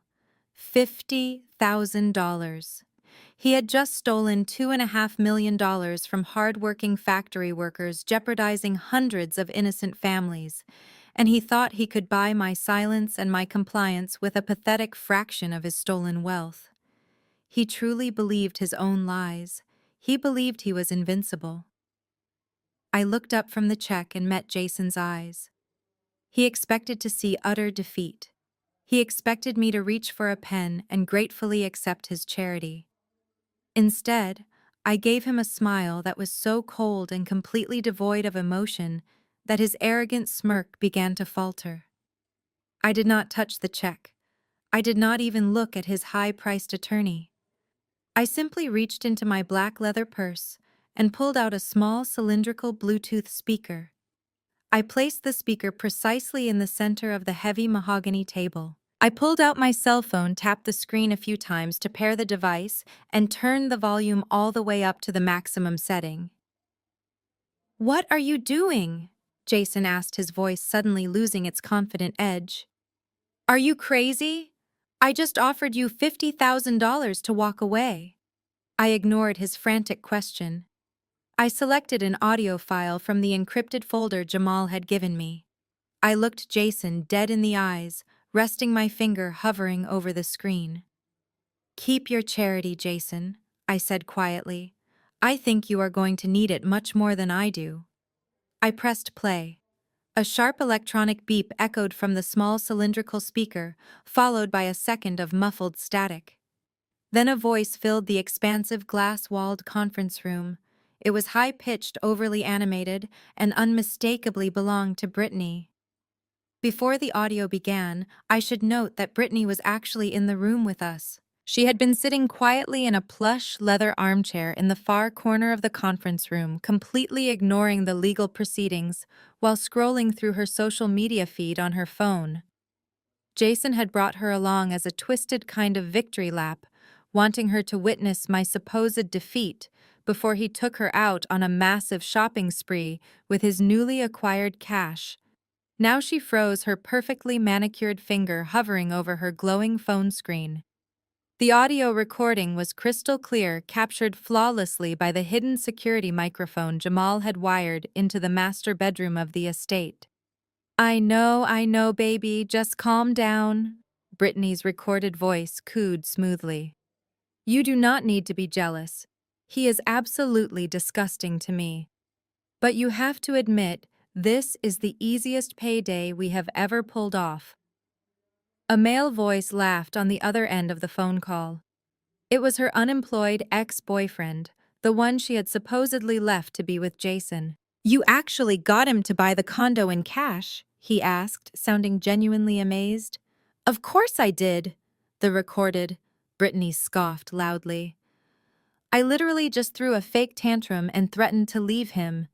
He is so pathetic and insecure about his age that he practically tripped over himself to get the money. He even borrowed it from some shady loan sharks because his stupid ex-wife froze his bank accounts. Jason sat absolutely paralyzed at the head of the heavy mahogany table.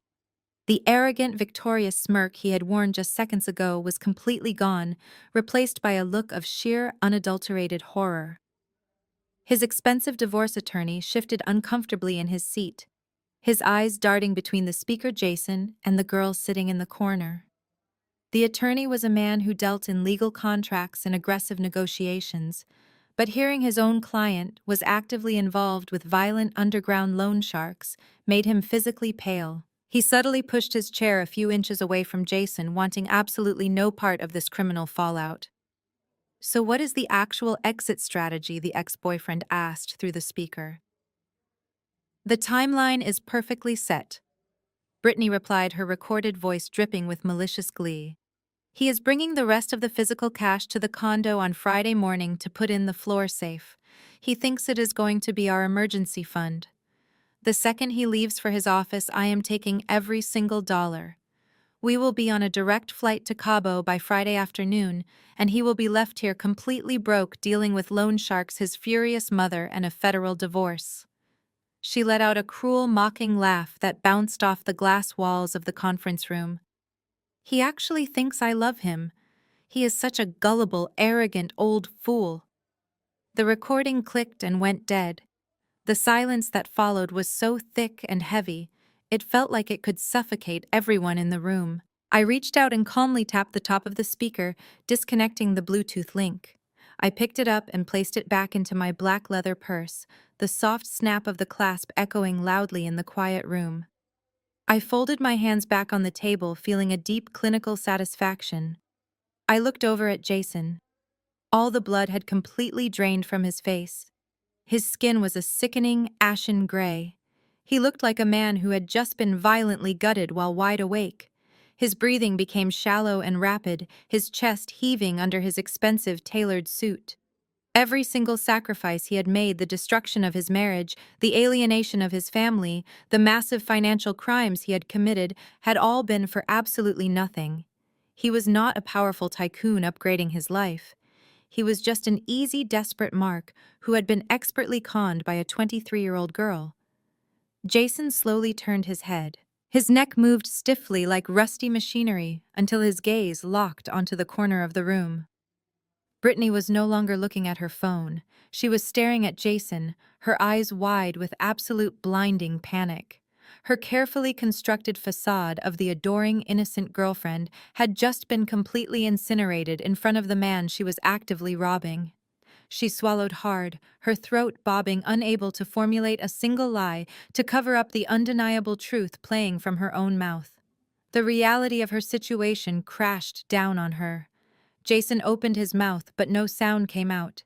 His hands began to shake violently against the polished wood of the conference table, rattling the crystal water glasses.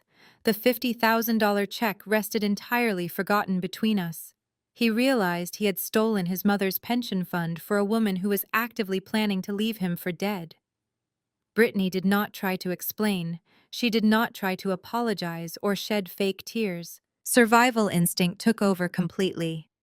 She dropped her expensive cell phone onto the carpeted floor, leaped out of the plush leather armchair, and sprinted frantically toward the heavy glass doors of the conference room, desperately trying to run away. Brittany did not make it to the hallway. Jason snapped out of his paralyzing shock with a guttural roar that did not even sound human. He lunged out of his leather chair, his expensive shoes slipping slightly on the polished floor, and tackled the heavy glass doors just as Brittany grabbed the stainless steel handle. He caught her by the wrist, yanking her backward with terrifying force. "Let go of me, you psychotic loser," Brittany shrieked, kicking wildly at his legs. Her designer heels scraped against the glass, leaving long, ugly marks across the pristine surface. "Where is my money?" Jason screamed directly into her face, his voice cracking with absolute desperation. "You made me borrow from a dangerous syndicate. You made me steal from my own mother. You are not going anywhere until you give me the deed to that condo." At that exact moment, the heavy glass doors were pushed open from the outside. Patricia, who had been waiting anxiously in the firm's luxurious reception lobby to celebrate her son's final divorce settlement, stepped directly into the violent struggle. She let out a piercing, high-pitched scream as Brittany lost her balance and crashed hard into Patricia's shoulder, sending the older woman stumbling backward against the expensive wood-paneled wall. "What on earth is going on here?" Patricia shrieked, clutching her designer handbag against her chest as she struggled to stay upright. "She is a con artist, Mom!" Jason yelled, still wrestling with Brittany's arm. He was crying now, ugly, hysterical tears streaming down his flushed face. "She never loved me. She was planning to drain the floor safe on Friday and flee to Mexico with her ex-boyfriend. She made me take that shadow loan." Patricia's eyes widened in sheer unadulterated horror. She looked at the young, supposedly sweet assistant she had paraded around the Oakbrook Country Club just 2 nights ago. The realization that she had drained her late husband's pension fund for a criminal grifter finally shattered Patricia's fragile reality. She completely lost whatever aristocratic composure she had left. "You wretched, manipulative little thief!" Patricia screamed, lunging forward. She swung her heavy leather handbag like a weapon, slamming it directly into Brittany's shoulder. Brittany shrieked again, fighting back like a cornered animal. She shoved Patricia hard in the chest, sending the older woman staggering. "I did not steal anything yet, you old hag," Brittany spat venomously.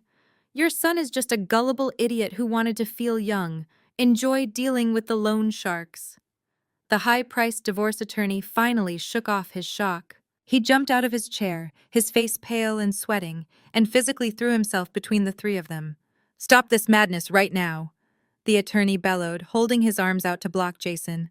"I am calling building security. I will not tolerate a physical brawl in my conference room. Get out of my office immediately." The attorney shoved Jason backward. Brittany used the momentary distraction to rip her wrist out of Jason's grip. She did not look back. She shoved past the stunned receptionist in the hallway and sprinted toward the elevator banks, completely abandoning the man she had just financially ruined. I remained seated at the mahogany table, my hands folded neatly in my lap. I had not moved a single inch. I watched the complete, humiliating breakdown of the toxic family unit with cold, clinical detachment. This was the brilliant private equity manager who had demanded an open marriage. This was the elitist mother who had mocked my working-class background. They were reduced to a screaming, sobbing mess on the floor of a law firm. The attorney marched over to his desk, picked up his phone, and demanded security come to the floor immediately. Patricia leaned heavily against the wall, clutching her chest and gasping for air, her perfectly styled hair completely ruined. Jason stood in the center of the room, panting heavily. His expensive suit jacket was torn at the seam, his tie was ripped halfway off his neck, and his face was slick with sweat and tears. He slowly turned his head and looked at me. For the first time in his entire life, the absolute magnitude of his own incompetence crashed down on him. He finally saw the truth he had spent 7 years ignoring. He was not a self-made genius. He had never been the smartest person in the room. I was the invisible shield that had protected him from his own stupidity, managing his risks, covering his tracks, and building his empire from the shadows. The second I removed my protection, he had destroyed his entire life in less than a week. Jason stumbled forward, his legs shaking violently under his own weight. He stopped at the edge of the mahogany table and did the one thing I never thought I would see. He collapsed. He fell hard onto his knees, right on the plush carpet directly in front of me. "Natalie, please." Jason sobbed, burying his face in his trembling hands. "I am so sorry. I was an idiot. I was crazy. Please, you have to help me. You are the only one who knows how to fix this. You can track the wire transfers. You can negotiate with the shadow lenders. Please take me back. I will do whatever you want. Just save me. I looked down at the pathetic man begging at my feet, feeling nothing but absolute freezing indifference. I looked down at the pathetic man begging at my feet, feeling nothing but absolute freezing indifference. Jason reached out with trembling hands, his fingers grasping desperately at the hem of my black suit jacket. I took a deliberate step backward, forcing his hands to fall away. He slumped forward, his forehead nearly touching the floor of the conference room. "Get up, Jason," I said, my voice cutting through his pathetic sobbing like a sharp knife. "You are embarrassing yourself, and quite frankly, I am entirely done listening to you beg." He slowly lifted his head. His eyes were completely bloodshot, his face a swollen mask of sheer terror. "Natalie, please," he choked out. "You are the only one who can navigate this. You know the financial systems. You can hide the shadow loan. You can fix the pension transfer before anyone notices." I stared at him, genuinely amazed that even now, at the absolute bottom of his self-made destruction, he still expected me to clean up his mess. He still thought I was his safety net. "Do you remember last Tuesday evening?" I asked, keeping my tone perfectly conversational. "Do you remember standing in my kitchen wearing your expensive tailored suit and sliding those cheap divorce papers across the marble island? You told me to accept your mistress, or you would leave me with nothing." Jason nodded frantically, tears streaming down his face. "I was stupid. I was out of my mind. You thought I signed those papers because I was terrified of losing my lifestyle?" I continued, my voice echoing in the silent room. "You thought you had cornered me. But you forgot who you married. I am a forensic accountant. I spend my entire life tracking financial criminals. The second you demanded a divorce, I knew exactly what you were planning. I knew you were going to try and drain our joint accounts and hide the money offshore." Patricia let out a soft, horrified gasp from her spot against the wall, finally understanding the trap. "By signing those papers immediately, without a single argument, I established a legally binding date of separation," I explained slowly, ensuring every single word sank into his thick skull. "I officially and completely severed my financial and legal identity from yours. I built an ironclad firewall around my own assets." Jason stared up at me, his breathing shallow. "What does that mean?" he whispered. "It means I am not responsible for a single thing you did after that Tuesday," I stated, feeling a profound sense of absolute victory.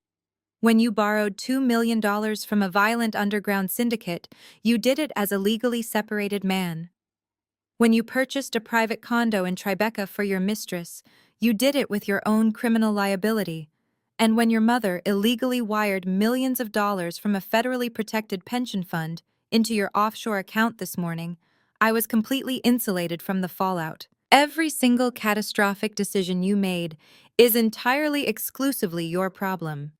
The high-priced divorce attorney who had been listening to my explanation with wide eyes suddenly stood up from his chair. He did not say a word to Jason. He simply began shoving his settlement documents and his expensive pen back into his leather briefcase. "Where are you going?" Jason demanded, his voice cracking with panic. "I am terminating my representation immediately," the attorney said, snapping his briefcase shut. "I am a family law practitioner, Jason. You and your mother have just admitted to massive federal embezzlement and wire fraud in front of multiple witnesses. You do not need a divorce lawyer. You need a white-collar criminal defense team. And you need it right now." The attorney walked briskly out of the conference room, not looking back once. He knew a sinking ship when he saw one. Patricia pushed herself away from the wall, her hands shaking violently. "Natalie, you cannot just walk away," she pleaded, her previous elitist arrogance completely shattered. "The pension fund is federally monitored. If the bank flags the transfer, I will go to prison. You have to reverse the wire." I smiled at her. "I cannot reverse a federal crime, Patricia. You made your choice. You chose to protect your cheating son by stealing from 300 hardworking families. Enjoy the consequences. Jason let out a loud, agonizing scream of pure frustration. He slammed his fists into the carpeted floor. I will give you everything, he yelled. I will give you the firm. I will give you whatever is left. You have absolutely nothing left to give me, Jason, I said. My firm already owns your debt and your assets are gone. Before Jason could reply to that final, crushing truth, the heavy silence of the hallway outside was suddenly broken. Heavy, synchronized footsteps echoed loudly against the polished marble floor. The sound was authoritative, deliberate, and terrifyingly fast. The rapid footsteps stopped directly outside the conference room. A split second later, someone began banging loudly and aggressively on the frosted glass door. The frosted glass door did not just open, it was shoved inward with such immense force that the heavy brass handle slammed against the interior wall, leaving a deep dent in the expensive wood paneling. A team of 5 individuals marched into the conference room. They were not building security guards. The 2 men in the front wore dark tactical windbreakers with the bright yellow letters FBI printed boldly across their backs. Right behind them stood 3 individuals in sharp gray suits, their lapels flashing the official gold badges of the United States Securities and Exchange Commission. Jason scrambled backward, still on his knees, his hands raised instinctively in the air. Patricia let out a terrified shriek and pressed her back completely flat against the wall, her eyes wide with sheer disbelief.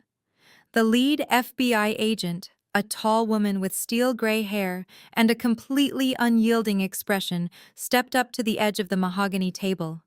She did not look at the $50,000 check. She looked directly down at Jason.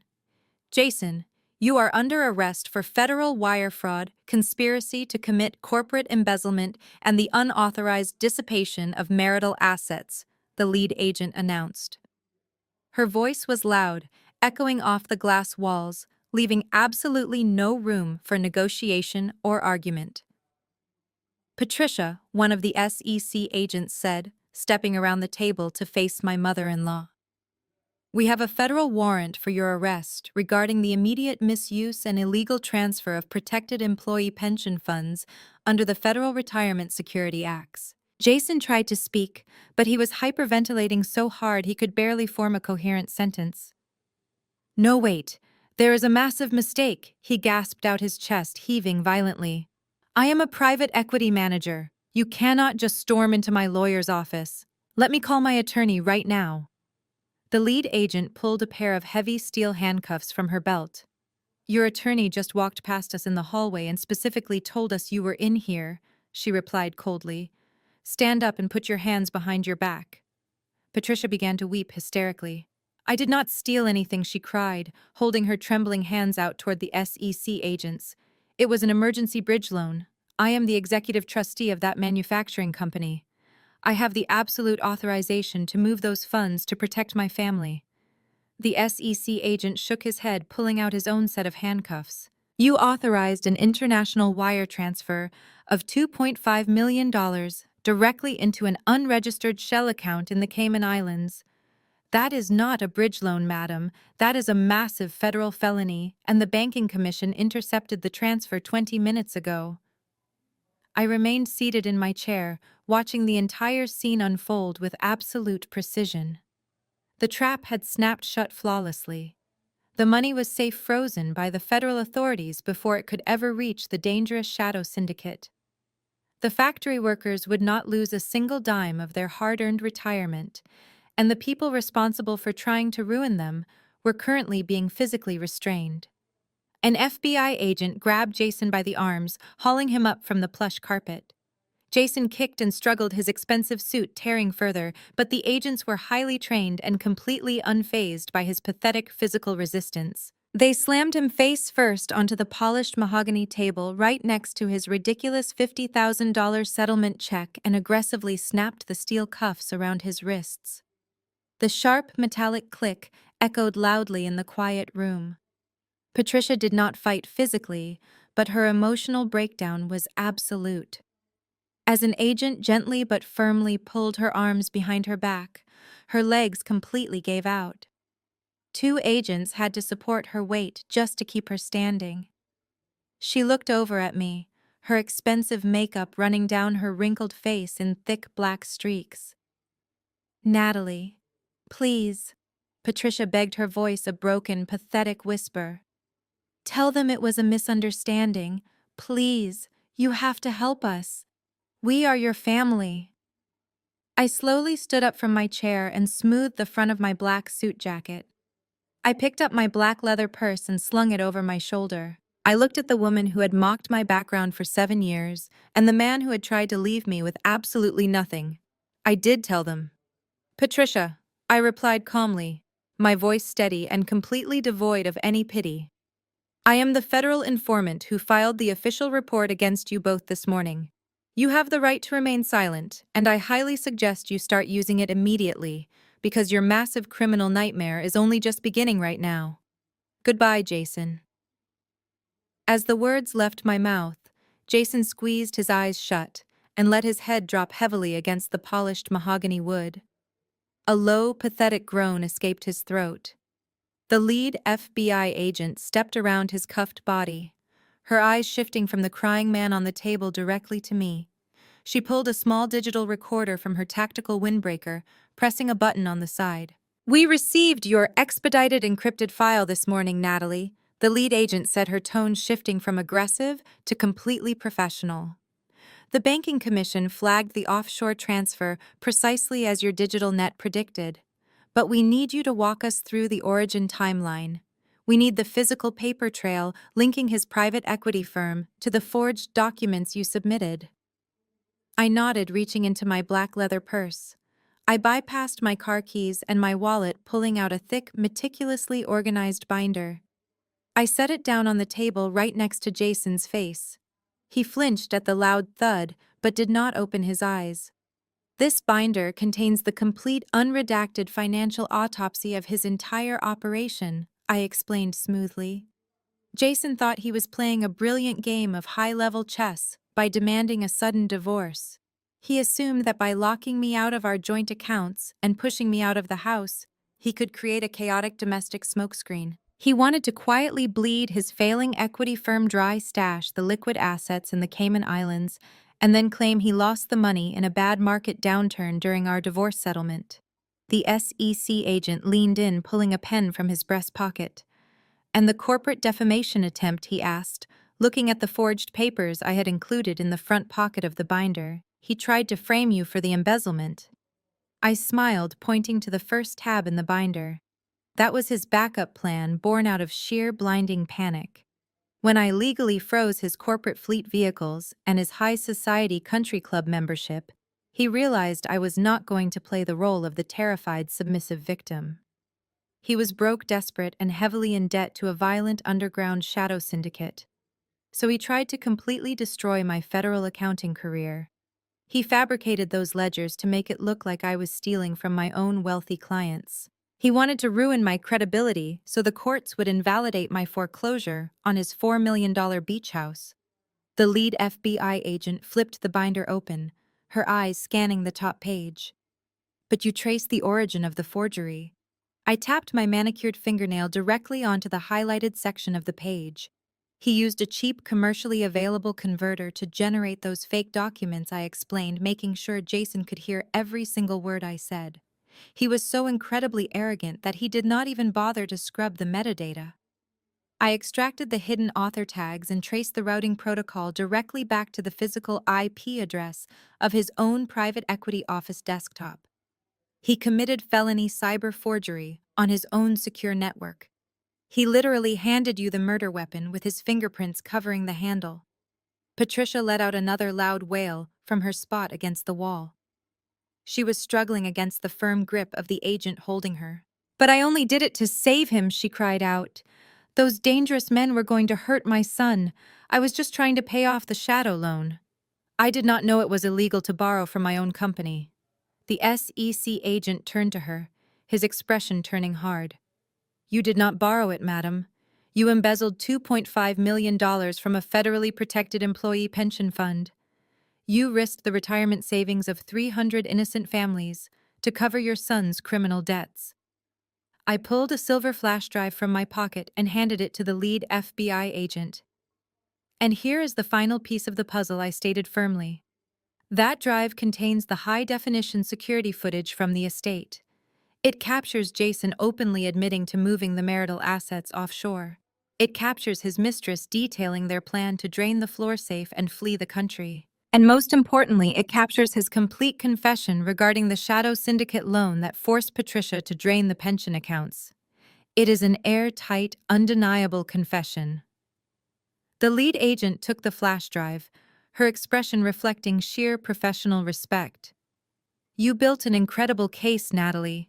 You let him think he was winning the entire time while you quietly dismantled his entire life from the inside out.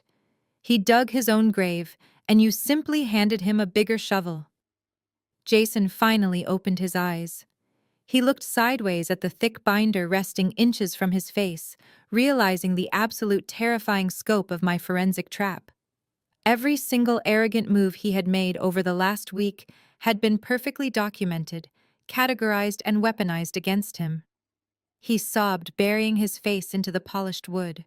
His power was officially dead, and the reality of federal prison was staring him right in the face. The lead FBI agent grabbed Jason by the back of his torn suit collar and hauled him fully upright. The sickening reality of his situation finally silenced his pathetic sobbing. He stood there awkwardly hunched over with his hands bound securely behind his back in cold steel. He looked around the expansive conference room, a place he usually commanded with absolute authority, realizing he had absolutely zero leverage left. He opened his mouth perhaps to offer the agents a bribe or to throw his mother under the bus, but the lead agent completely ignored him and began reciting his Miranda rights in a flat clinical tone. Across the room, Patricia was still fighting a losing battle against the truth. She wrenched her arm away from the SEC agent, though she made no attempt to actually run. She was too heavily reliant on her social status to behave like a common criminal fleeing a crime scene. Her entire life had been built on maintaining the illusion of aristocratic superiority. She had hosted charity galas, dictated country club etiquette, and judged the morality of everyone around her. "I am a victim in all of this," Patricia shrieked, her voice echoing shrilly off the glass walls. "My son lied to me. He told me his private equity firm was just experiencing a temporary liquidity crisis. I had no idea the money was going to an offshore shell account. You cannot hold a grieving widow responsible for a desperate mistake." The SEC agent did not show a single ounce of sympathy. He calmly reached into his own leather briefcase and pulled out a crisp color copy of the wire transfer authorization form. He held it up right in front of Patricia's tear-stained face. "Madam, ignorance of the law is not a valid legal defense," the agent stated firmly. "Especially not when you hold an executive fiduciary duty. You are the sole managing trustee of the pension fund." Jason did not have the necessary security clearance to initiate this massive transfer. "You walked directly into that bank branch, you provided your personal biometric verification, and you signed this authorization document with your own pen. The funds were routed directly to an unregistered foreign entity. You bypassed 3 separate federal warning prompts that explicitly detailed the severe criminal penalties for embezzling protected retirement assets." Patricia stared at her own elegant signature at the bottom of the page. The undeniable physical proof completely shattered her victim narrative. She let out a soft, defeated whimper and sagged against the expensive wood-paneled wall, finally allowing the agent to place her wrists in handcuffs. Suddenly, a loud commotion erupted in the reception area just outside the conference room. I turned my head as the heavy glass doors were pushed open once again.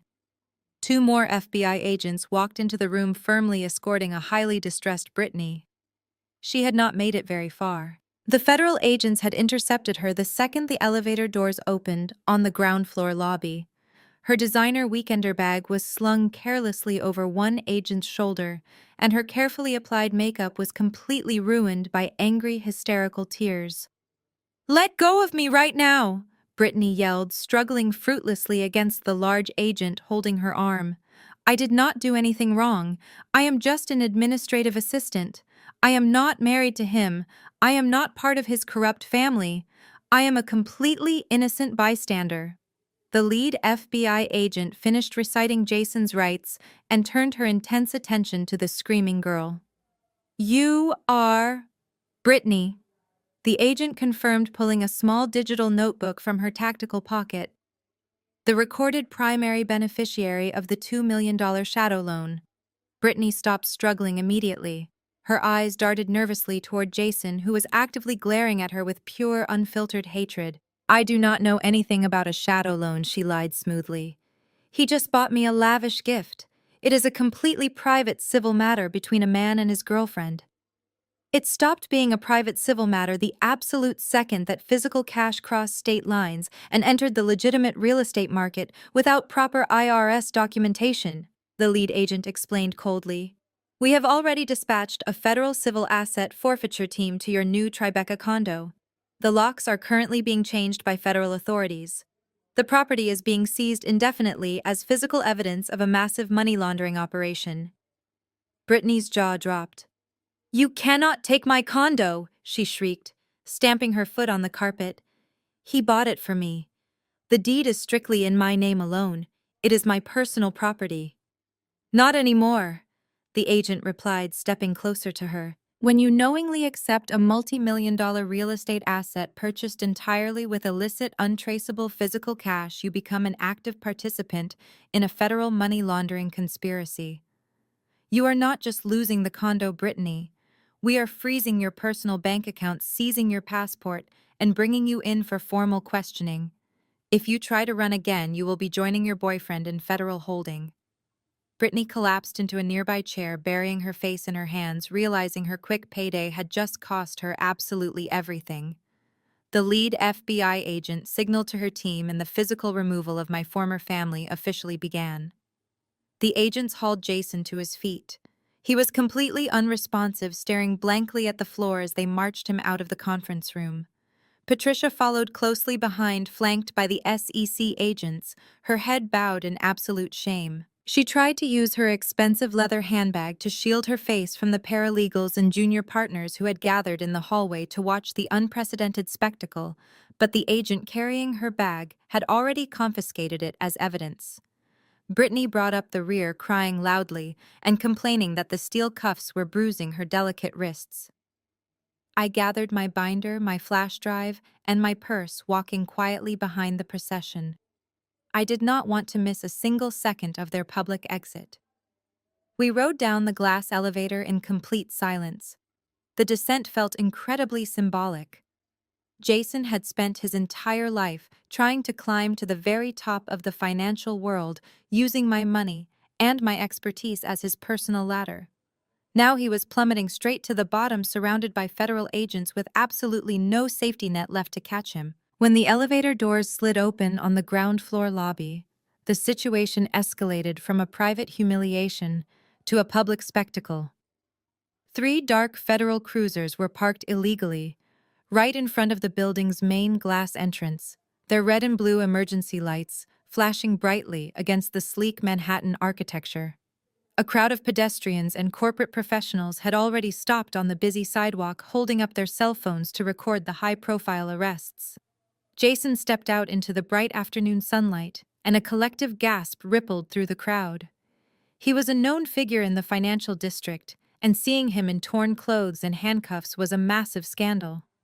Suddenly, a frantic voice pierced through the ambient noise of the busy street. "What are you doing? Let go of my mother!" Rachel came sprinting down the sidewalk, pushing her way through the crowd of onlookers. She had been waiting at an upscale bistro down the street, expecting to join Jason and Patricia for a lavish victory lunch to celebrate my supposed financial ruin. Instead, she arrived just in time to watch her entire family being loaded into federal police cruisers. Rachel grabbed the arm of the SEC agent, escorting Patricia. The agent immediately stepped back and placed his hand on his utility belt, ordering her in a booming voice to stand down and back away. Rachel froze, her eyes darting frantically from her sobbing mother to her completely broken brother. She looked at Brittany, who was currently being shoved into the back of a separate FBI vehicle. Finally, Rachel's wild, panicked gaze landed directly on me. You did this! Rachel screamed, her face contorted with absolute rage. You set them up. I am going to sue you. I am going to take everything you own. I stood near the revolving glass doors, completely untouched by her hysterical threats. I did not even bother to answer her. A sleek midnight black SUV suddenly pulled up to the curb, smoothly cutting off a yellow taxi. The tinted driver's side window rolled down silently. Jamal was sitting behind the wheel. He looked incredibly relaxed, wearing a sharp casual suit and a pair of dark aviator sunglasses. He had not attended the settlement meeting, but he had perfectly timed his arrival to witness the final act of the play we had orchestrated together. Rachel shrieked, running over to the massive SUV. "Oh my God, you have to help them! Call your lawyers, call the bank!" Natalie framed Jason and Mom. "Tell these agents to let them go right now." Jamal slowly lowered his aviator sunglasses down the bridge of his nose. He looked at Jason, who was currently crying in the back of the federal cruiser with his face pressed against the glass. He looked at Patricia, who was hiding her face in shame as an agent pushed her into the back seat. Then he looked directly at his hysterical wife. "I am an architect," Jamal said, his deep voice carrying clearly over the noise of the busy street. "I do not represent federal criminals. And as of this morning, I do not represent you either. My lawyer will be sending the divorce papers to your new apartment. Good luck paying the rent without your mother's pension fund to support your shopping habits." Rachel gasped, stepping back from the SUV as if she had been physically struck. "What are you talking about?" she whispered, her arrogant facade completely crumbling as she realized she was entirely broke. Jamal did not answer her. He simply reached over the center console and pushed the button to unlock the passenger side door. He looked at me and gave a slight respectful nod. "Your chariot awaits, boss," he said. I walked past Rachel, leaving her standing entirely alone on the sidewalk, surrounded by the flashing red and blue lights. I opened the heavy door of the SUV and climbed into the luxurious leather passenger seat. Jamal tipped his sunglasses one last time toward his ruined in-laws, then pressed the button to roll the tinted window up, completely silencing Rachel's frantic, desperate screams as we merged into the city traffic. The drive away from that chaotic scene was the most peaceful car ride of my entire life. The heavy tinted windows of Jamal's vehicle completely blocked out the flashing police lights, the frantic crowds, and the toxic family that had tried so desperately to break me. We drove through Manhattan in a comfortable, victorious silence. The federal indictments hit the major news networks the very next morning. The scandal was massive, ruthless, and entirely inescapable. 6 months have passed since that incredible afternoon, and the landscape of my life looks completely different. Today I am sitting in a massive leather chair behind a beautiful custom oak desk in my new executive office. The panoramic view of the city skyline is absolutely breathtaking. This office actually used to belong to Jason. When his private equity firm inevitably collapsed under the sheer weight of his federal wire fraud charges, the government seized all his corporate assets and put them up for a massive liquidation auction. I swooped in through Vanguard Horizon Investments and acquired his entire portfolio for pennies on the dollar. I fired every single executive who had turned a blind eye to his corruption, completely rebranded the company, and turned his failed empire into a highly profitable subsidiary of my own forensic accounting firm. Justice moved incredibly fast when the paper trail was that undeniably perfect. Jason took a blind plea deal to avoid a lengthy, humiliating public trial. He is currently serving a 10-year sentence in a federal penitentiary upstate, completely stripped of his tailored suits and his arrogant illusions of grandeur. Patricia narrowly avoided a prison cell due to her age and a highly aggressive legal defense, but she was permanently barred from holding any corporate or financial board positions ever again. She was forced to sell her lavish townhouse to pay off the massive federal fines. She now lives in a tiny apartment on the outskirts of the city, entirely shunned by the elite social circles she used to rule. Brittany did not escape the fallout either. The federal authorities seized the Tribeca condo, froze her bank accounts, and hit her with severe penalties for her role in the money laundering conspiracy. She is currently working double shifts at a local diner just to pay her court-mandated restitution fees. As for Rachel, her entitled lifestyle vanished the second Jamal handed her the divorce papers. Without her mother's stolen pension funds to bail her out, Rachel had to downsize to a cheap rental and is currently searching for her very first entry-level job at 32 years old. A sharp knock on my office door pulled me from my thoughts. The heavy oak door swung open and Jamal walked into the room carrying a large cardboard tube. He looked fantastic. The heavy, exhausting burden of being married into a family of toxic narcissists was completely gone from his shoulders. He was thriving in his independence, running his own highly successful architectural firm. "Good morning, boss," Jamal said with a warm, genuine smile. He walked over to my desk, uncapped the tube, and unrolled a massive set of highly detailed architectural blueprints across the polished wood. "Here is the final rendering for the new Vanguard Horizon commercial high-rise. We secured the zoning permits this morning, and the construction crews are ready to break ground next week." I looked down at the beautiful, innovative building design he had created. It was strong, elegant, and built on an absolutely solid foundation. It was the perfect physical representation of the new life I had built for myself. I smiled and signed the final approval document with my favorite gold pen. "My name is Natalie, and I am the sole architect of my own destiny." When my husband slid those divorce papers across the kitchen table and tried to force me into submission, he thought he held all the power. He underestimated my intelligence, my resilience, and my absolute refusal to be a victim. I used his own arrogance as a weapon and watched him dismantle his own life. The greatest lesson I learned from this entire ordeal is that you must always know your fundamental worth. Never let toxic, manipulative people dictate your value, and absolutely never let your enemies write the final chapter of your story. When they try to back you into a corner, please do not shrink down. Build a solid firewall, gather your evidence, and burn their entire circus to the ground. Thank you so much for taking the time to watch my story today. If you enjoyed this journey of ultimate karma, please leave a comment below, hit the like button, and subscribe to the channel for more powerful stories. Remember, your peace of mind is always worth fighting for every day. In Natalie's gripping story of betrayal and triumph, the most profound takeaway isn't just the satisfaction of a perfectly executed payback, it is the incredible power of emotional detachment and quiet preparation when facing toxic manipulation. Throughout the narrative, Jason and his family relied heavily on theatrical cruelty. They used intimidation, public humiliation, and financial threats to try and force Natalie into a corner. Manipulative individuals often thrive on emotional chaos. They expect you to react with panic tears or desperate negotiation because your emotional reaction is what gives them control. They weaponize your feelings to keep you off balance.